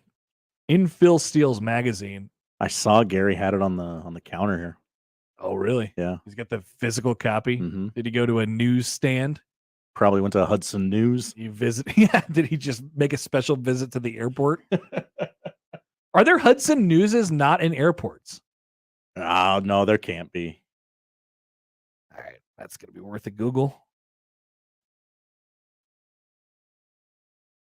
Hudson newsstands not in airports. What do you think this Google search will return? Every airport Hudson News that exists. Our locations, Hudson Group. Travel convenience, specialty retail. Yeah, basically we're talking about inside airports and inside malls. Things like that. Oh, malls. Okay. There's a story that I'm interested in reading, though, that came out January 26th. How Hudson News took over airports. Sort of interested. All right. Yeah, there's one in every airport. Oh, for sure. Yeah. Do I buy a magazine when I go to get on an airplane and read it for only the time that I'm on the airplane? Sometimes, yes. Yeah, yeah. Do I buy a package of sour gummy worms to go along with it? Yeah. Sour gummy worms. Okay. Sour gummy worms or Skittles. So you're chewing on something. Yeah, maybe Sour Patch Kids. Keep those ears level. Yeah. Sour Patch Kids is a great candy, by the way. Yeah, I agree. One of the best. Top 5 candies. It's an option. Phil Steele. He has his projections. His preseason top 40 poll, as he always notes, is usually a good indicator of success. And he says over the past 9 seasons, 86.2% of programs listed in the preseason rankings have reached bowl eligibility. Nebraska did not appear in that poll this year. He does expect Nebraska to get to a bowl game. There is that piece of it.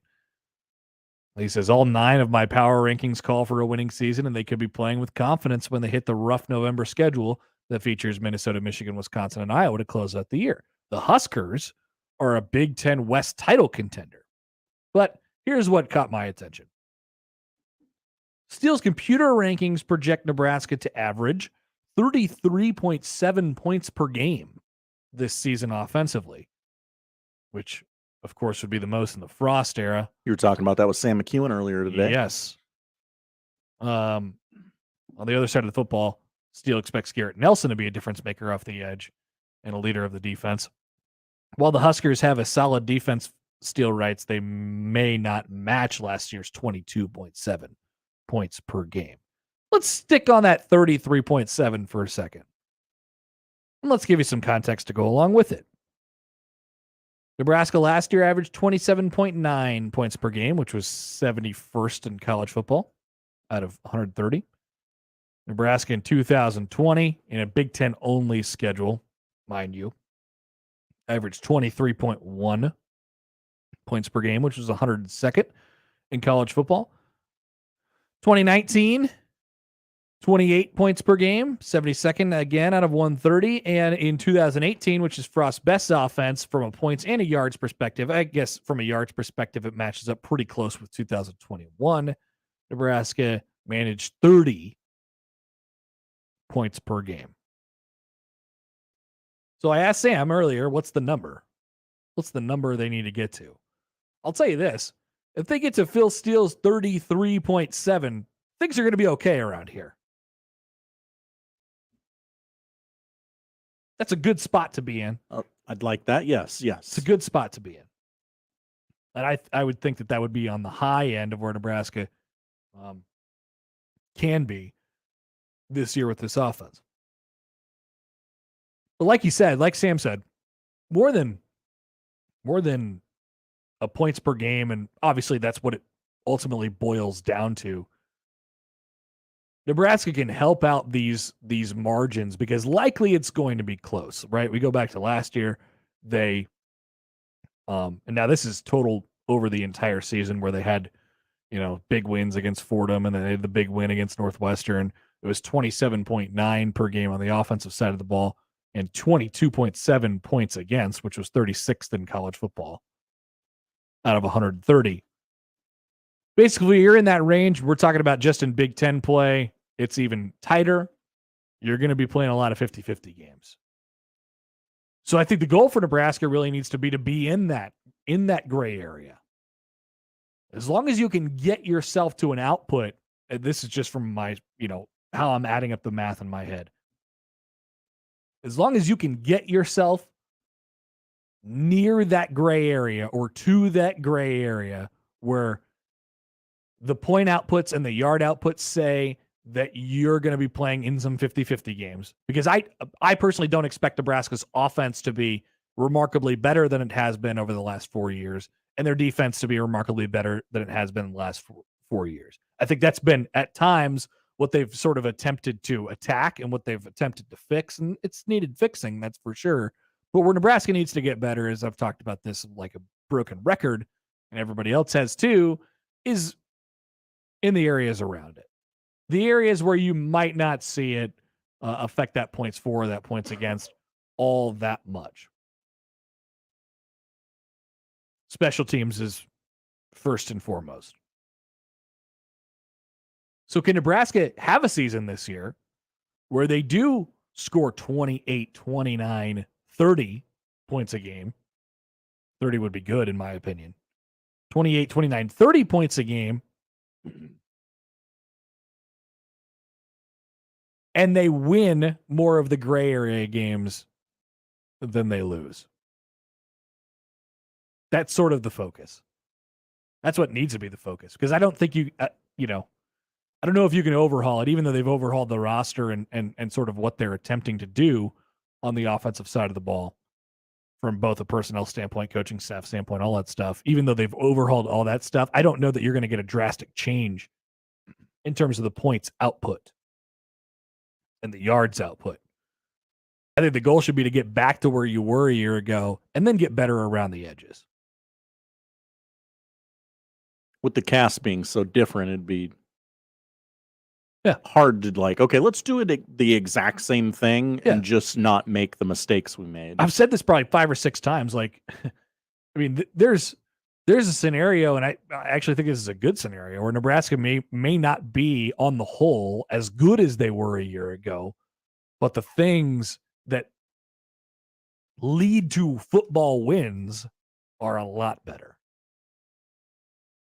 Yeah, Tighten things up. The closer we get, the more I kind of see that being the case. Like, okay, this doesn't look as explosive or good as it did last year, but they're winning more, and that's all I care That's okay. about. Yeah. That's okay. They don't need to be. That's why the conversation about last year is interesting from a couple different sides. So if you guys have anything on that, let us know. 402-951-1620. You can call or text into the show that way. We'll come back more next on 1620 The Zone. Zone, taste of our takes. Sharpen Betting in the Morning. Scott Chanley joining us here on Sharpen Betting in the Morning. Joe Burrow sat down for a podcast last week. They asked him about how many times he'd been sacked last season and what kind of a toll it said. And essentially what he said is sacks are an overblown stat.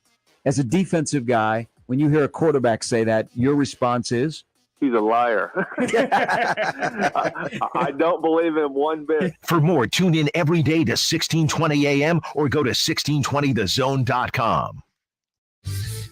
Your Omaha area forecast presented by Funplex Water Park and Rides from the KETV Newswatch 7 Weather Center on 1620 The Zone.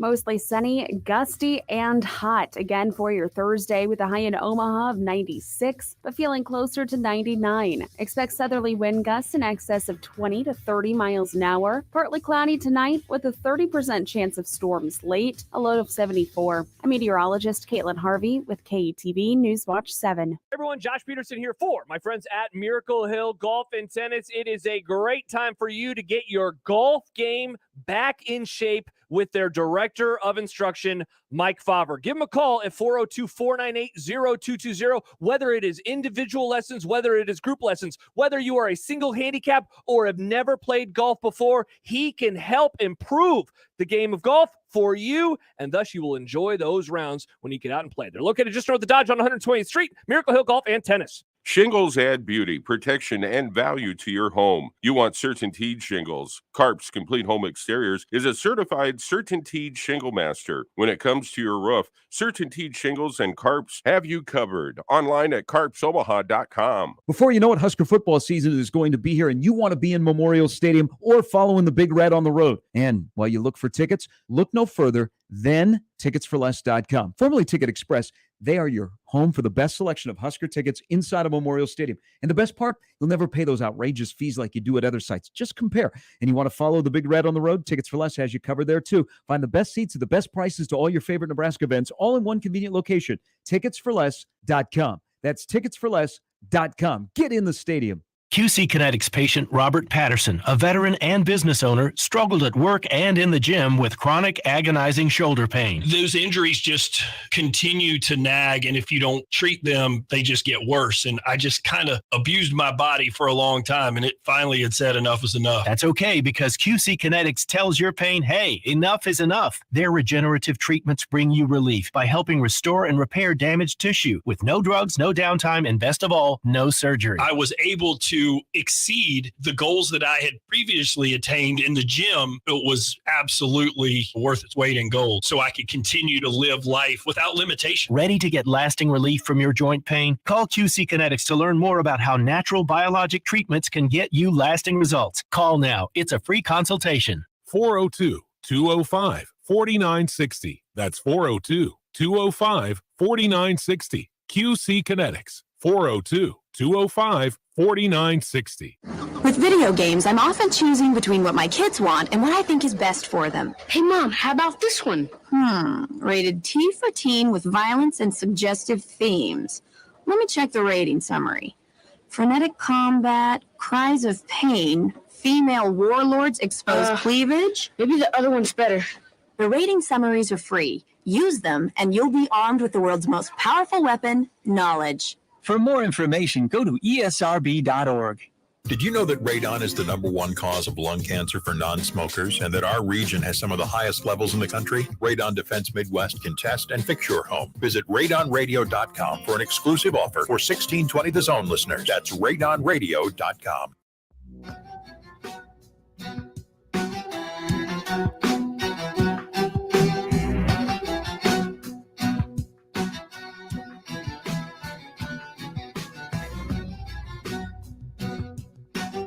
All right, winding things down here in the Connor Happer Show, 1620 The Zone, 1620thezone.com.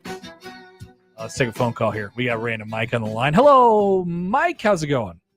I told Josh I think he could be a great lyricist. I truly believe that. I should add one provision. I could be wrong. Who knows? What? But I was thinking of, but seriously, he's got word talent, and I say to myself a lot, enough of the bull, and then the next thing I say is, prune juice, sweetie. It's that prune juice, sweetie, that he came up with. Many are saying that's inspired, and it's just one of many.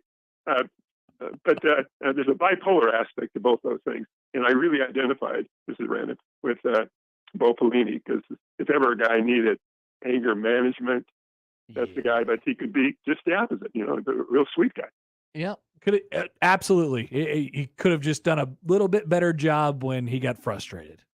I don't know if the Royals, I haven't followed them much, and I'm a Cub fan. Gary's Cub fan. Bishop is. We've so many close losses recently, and every time I see Rizzo and they let him get away. Have the Royals had a lot of close losses, or are they getting beaten badly? What's the deal? No, they're not. They're not particularly close at the moment. But the Cubs, it's just one close loss, just like the football team. What you guys were talking about, we may be worse in some areas and think, well, this is not going to be good. But the bottom line is, especially with special teams and other things, we could be significantly better. And I mean, it's just a fact. When you lose close games, right, almost by definition, you're very close to winning close games. Right. But the key is, how does that play and how does that work in the next year? If you're a baseball team and you know that you're going into a downturn, which the Cubs knew that they were, you want to lose those close games almost in the season where you're going to be bad, because that means you could progress the next year with the team that you have, and that's a really, really big sample size. The thing about Nebraska is they change so much, and it's almost not applicable to this year's team. From how close they were last year. And the monumental changes in the coaching staff. Yes. I mean, this is almost unprecedented. I mean, who thought he would fire four? And they're all close, personally close, Absolutely. He did that. And I mean, do you know any of the inside details of what led to that, or who he was listening to, or what? Do you know any of that stuff? Because I'd be fascinated by that. Oh, I would imagine that that he was encouraged by his boss. Yeah, but who else? Because he talks to, like I've heard this, he talks to Matt Hoskinson all the time, right? And the two guys that got more involved with the program, Peter and Foreman, yeah, you got to figure they have some strong opinions, don't you think, about what should be done with the coaching staff? Yeah, I wonder. As time goes on, I do wonder how much of that was in his hands and how much of it wasn't. Right. The threat says that he did not tell him to do that. Yeah, that's what he says. Yep. But my point is, and I think I've asked you about this before, the four changes, and I was listening carefully to Whipple, because he mentioned that he looked at the tape and how are they going to do, and he referred to the close losses, and the first thing that came to his mind that he said was mental toughness, For and sure. then he said physical toughness, which I think are very relevant. Oh yeah. Yeah, And resiliency, I'm how you react to bad situations. Yep. Yeah, and you love the fact that a guy like him's coming, that's seen everything, and that's very strong and confident. I mean, who knows how it's going to work out? But I was listening to Mickey Joseph. First of all, he's got a great voice. I agree. Yeah, no, I noticed that popped out last night too. Yeah. And does that make a difference? Well, whatever it is, he's having a tremendous effect. And I love the fact, I love when former players that are doing great in the league have good things to say about him. And that makes a difference. No doubt. Yep. And our running backs coach, I mean, it just seems to me, again, who knows, but it seems to me the four hires that he made look really good at this point. Do you agree? I think they're each really confident and have a vision and understand sort of what they want, and they know what they want it to look like. And from Mickey's side, you're right about other players saying good things about him. I mean, you get the ear of people pretty quickly with your credentials. Like it or not, that's sort of how it works. Like, you earn it over time, but you have a certain expectation that you start with.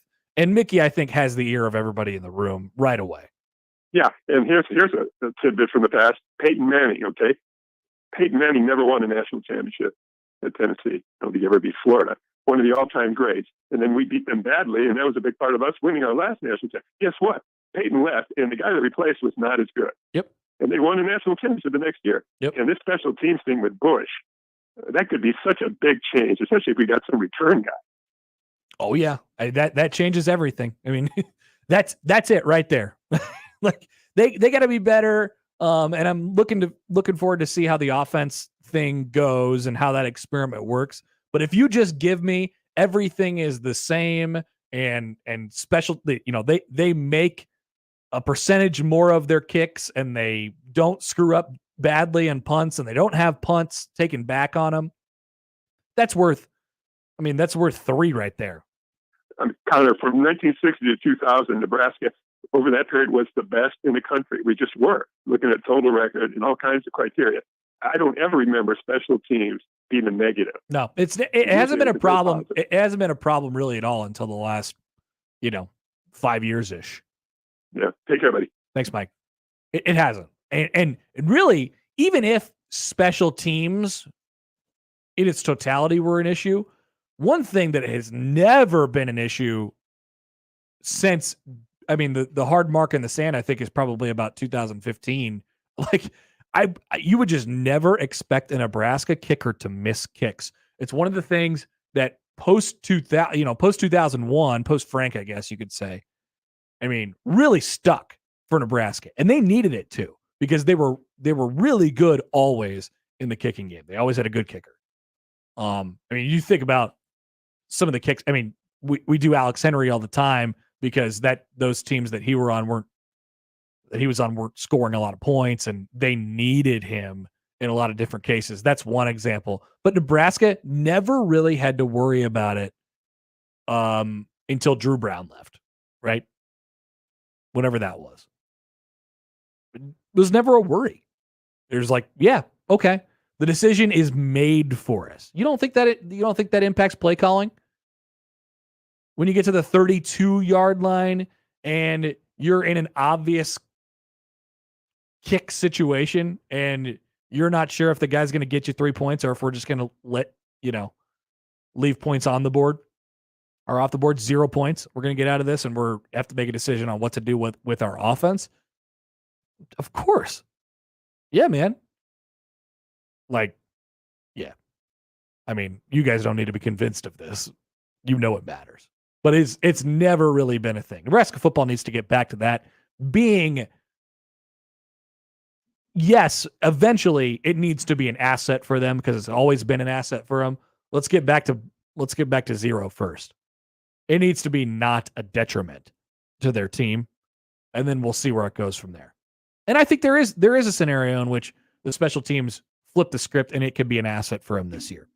Because I don't think that's like a multi-year process to get that thing rolling.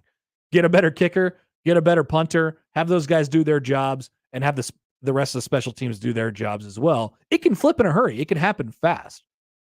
And that's where you go. That's where you can go from 3 wins to 7, 8, 9 in a hurry.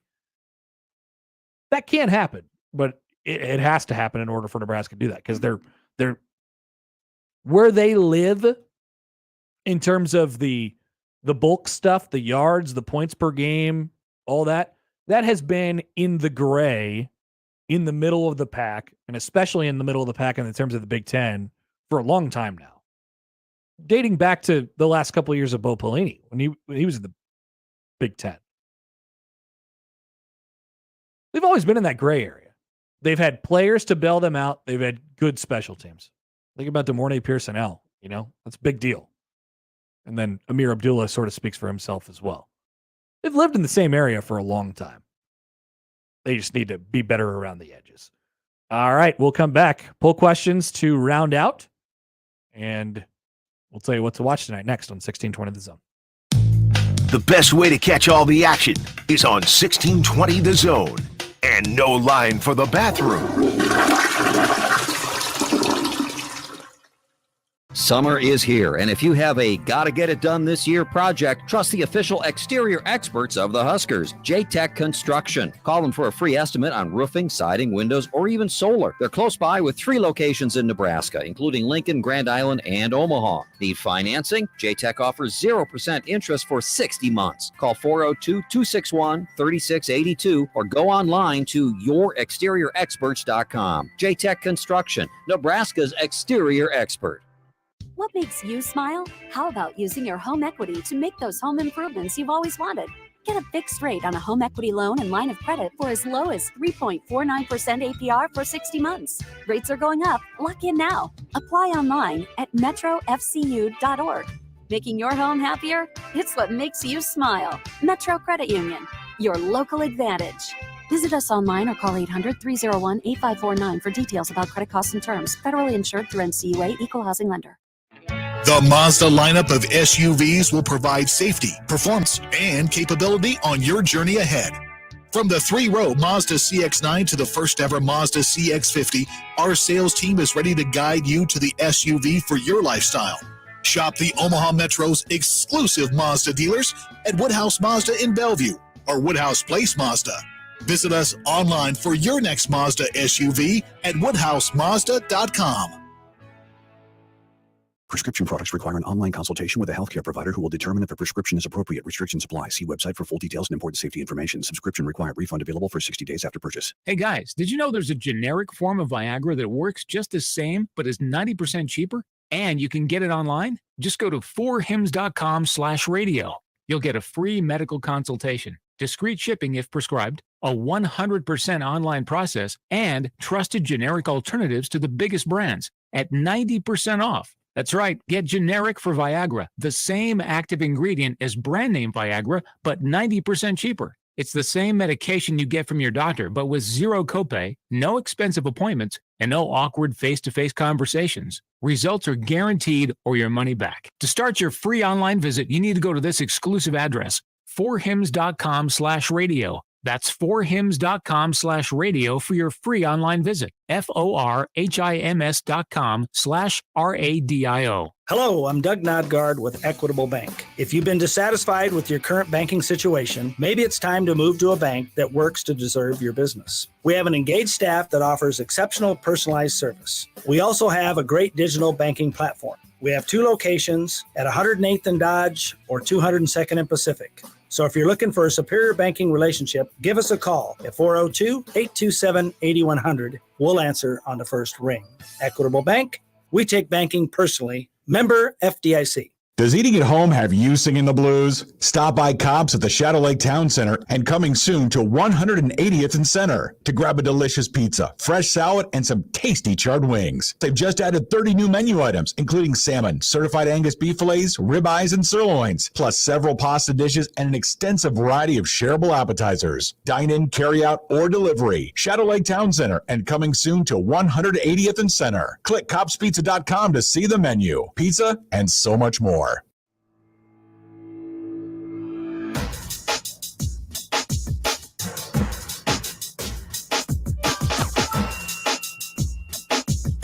All right, update from the Open. Tiger Woods not going to be around very long this weekend. T Woods +6, T147. That's on your leaderboard, tied for 147th. He's only on 13. Or he's only completed 13 holes, excuse me. At least according to what I have. I don't know what his exact tee time was, but it was, I don't know, half hour before the show started.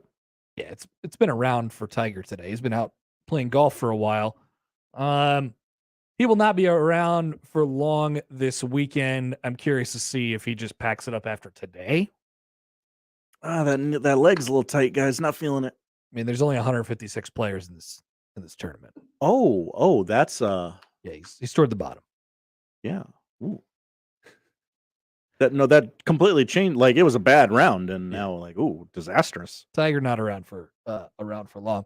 Also, I'd like to pass along that the Royals have not announced their roster moves or lineup. They play in 4 hours. There's a lot of them. Yep. They have to fill 10 spots. this weekend. Most of which they could do for free because they put 10 guys on the restricted list. You get relief on that. You don't have to add anybody to the 40 or anything like that. There doesn't have to be any weird stuff with it.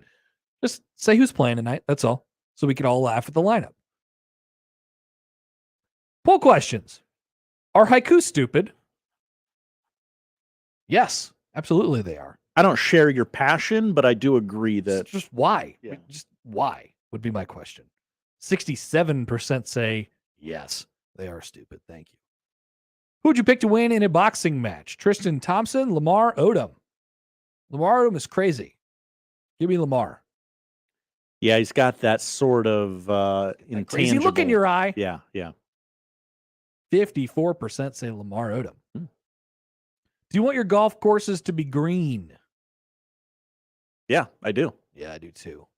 Not getting that this weekend. But in the true spirit of the Open Championship, 55% say no. Good job. Good job, voters. This audience is full of trolls. Is it dark enough at 9:20 p.m. to steal a bus? I'll vote no. 75% agree. Do you like castles with your golf? I don't need it. I don't need it. I don't need it, but I like it. 75% say they like it as well. Trolls. Are you a hard stripe guy? Yes. 61% say they are not a hard stripe guy. Maybe that's just because they're not guys. Who knows? Oh, hadn't thought of that. Do you want to go to the Hall of Fame? One of the funnier ones looking back on it. Yes. Hell yes. Trolls, 63% say no, that they do not want. Maybe they were referring to like actually traveling to the Hall of Fame. I'm sure if you don't have any context, yes. Do you want to be in the Hall of Fame? Do I want to go to Cooperstown? No. Do I want to go to Canton? No. That's looking back, that should have been the poll question. Do you want to be in the Hall of Fame? Yeah. But that's okay. All the data has been taken, and those are our poll questions today. Josh, what are we watching? We are watching actually a good slate of MLB games today. Baseball. Astros, Angels, 7 o'clock ESPN Plus. MLB Network has a quadruple header today. Pirates, Marlins going on right now. Padres, Rockies at 2. Dodgers, Cardinals at 6. And then Brewers, Giants, your nightcap at 9 o'clock. You got 8 Summer League games tonight. They start at 2. The last one tips at 8:30. It's a spike ball night on ESPN2. Oh, is that a good TV product? I enjoy playing spike ball. How is it on television? Have you watched? I don't know. Have you played? I have not. Spike ball's fun. Spike ball is a new sport that's sweeping the nation. It is sweeping the nation. It's commonly referred to as the love child between volleyball and foursquare. I think that's accurate. Yeah, I would say so. As far as non-sporting events on TV, Netflix, the series premiere of Resident Evil based on the video game. It is the franchise's first live-action episodic adaptation, as we're trying yet again to get a Resident Evil franchise off the ground. We're going to do it, so just watch this one so that they stop making them. Good luck. Hulu has a 3-part docuseries called Victoria's Secret, Angels and Demons. It reveals how the underworld of fashion, the billionaire class, and Jeffrey Epstein all played a hand in the brand's downfall. And the season 32 premiere of Top Gear, 9 o'clock on BBC America. The crew partakes in donk car drag racing, a swamp buggy shootout. Donk, like donkey? Yeah. Okay. Donk car. I don't know what it is, but I think that's kind of the point of Top Gear. Like, hey, here's a weird thing people are doing. Let's go videotape it. And a NASCAR style showdown. Top Gear is go watch back. NASCAR. Yeah, go watch NASCAR. Really played in perfect. I had not planned that. Go watch NASCAR. My wife started watching the new show that everybody's talking about right now, The Bear. So good. So I caught like a little bit of it, and now I have to go back and start it again. Because yes, it hooked me for sure. Mm-hmm. Very good. Just renewed for a second season last night, so there will be more The Bear. My wife, I don't know if I would say proudly proclaimed, but she did proclaim at about 10 o'clock last night. I watched the whole thing. I mean, she watched it in one day. They're half-hour episodes. I believe there's only 8 of them. Yeah. Like it's very doable. gettable. It's not a time commitment. It's doable. Yeah. Thank you, Josh. Thank you, Connor. That is what we are watching, and that is our week. Tomorrow it'll be the Chance and Ravi show, the Ravi and Chance show. Part of a 8-hour day for Ravi here at 1620 The Zone. For Ravi? Yeah. I believe he is sitting. I read in a tweet he's filling in for John Bishop tomorrow as well. Well, it's also an 8-hour day for Chance. Yeah, Chance doing the morning What show. happened to Sipple? I thought Sipple was going to do. That's right. Last week there was some talk of Sip coming in. Oh, I just can't swing it anymore. Seether's playing in Baltimore. All right, we'll get to the bottom of that one. Apologies to Chance and Ravi, but thank you also at the same time. That is the show today. If you missed anything, 1620thezone.com is where you can find it. Crossovers next. Live from the host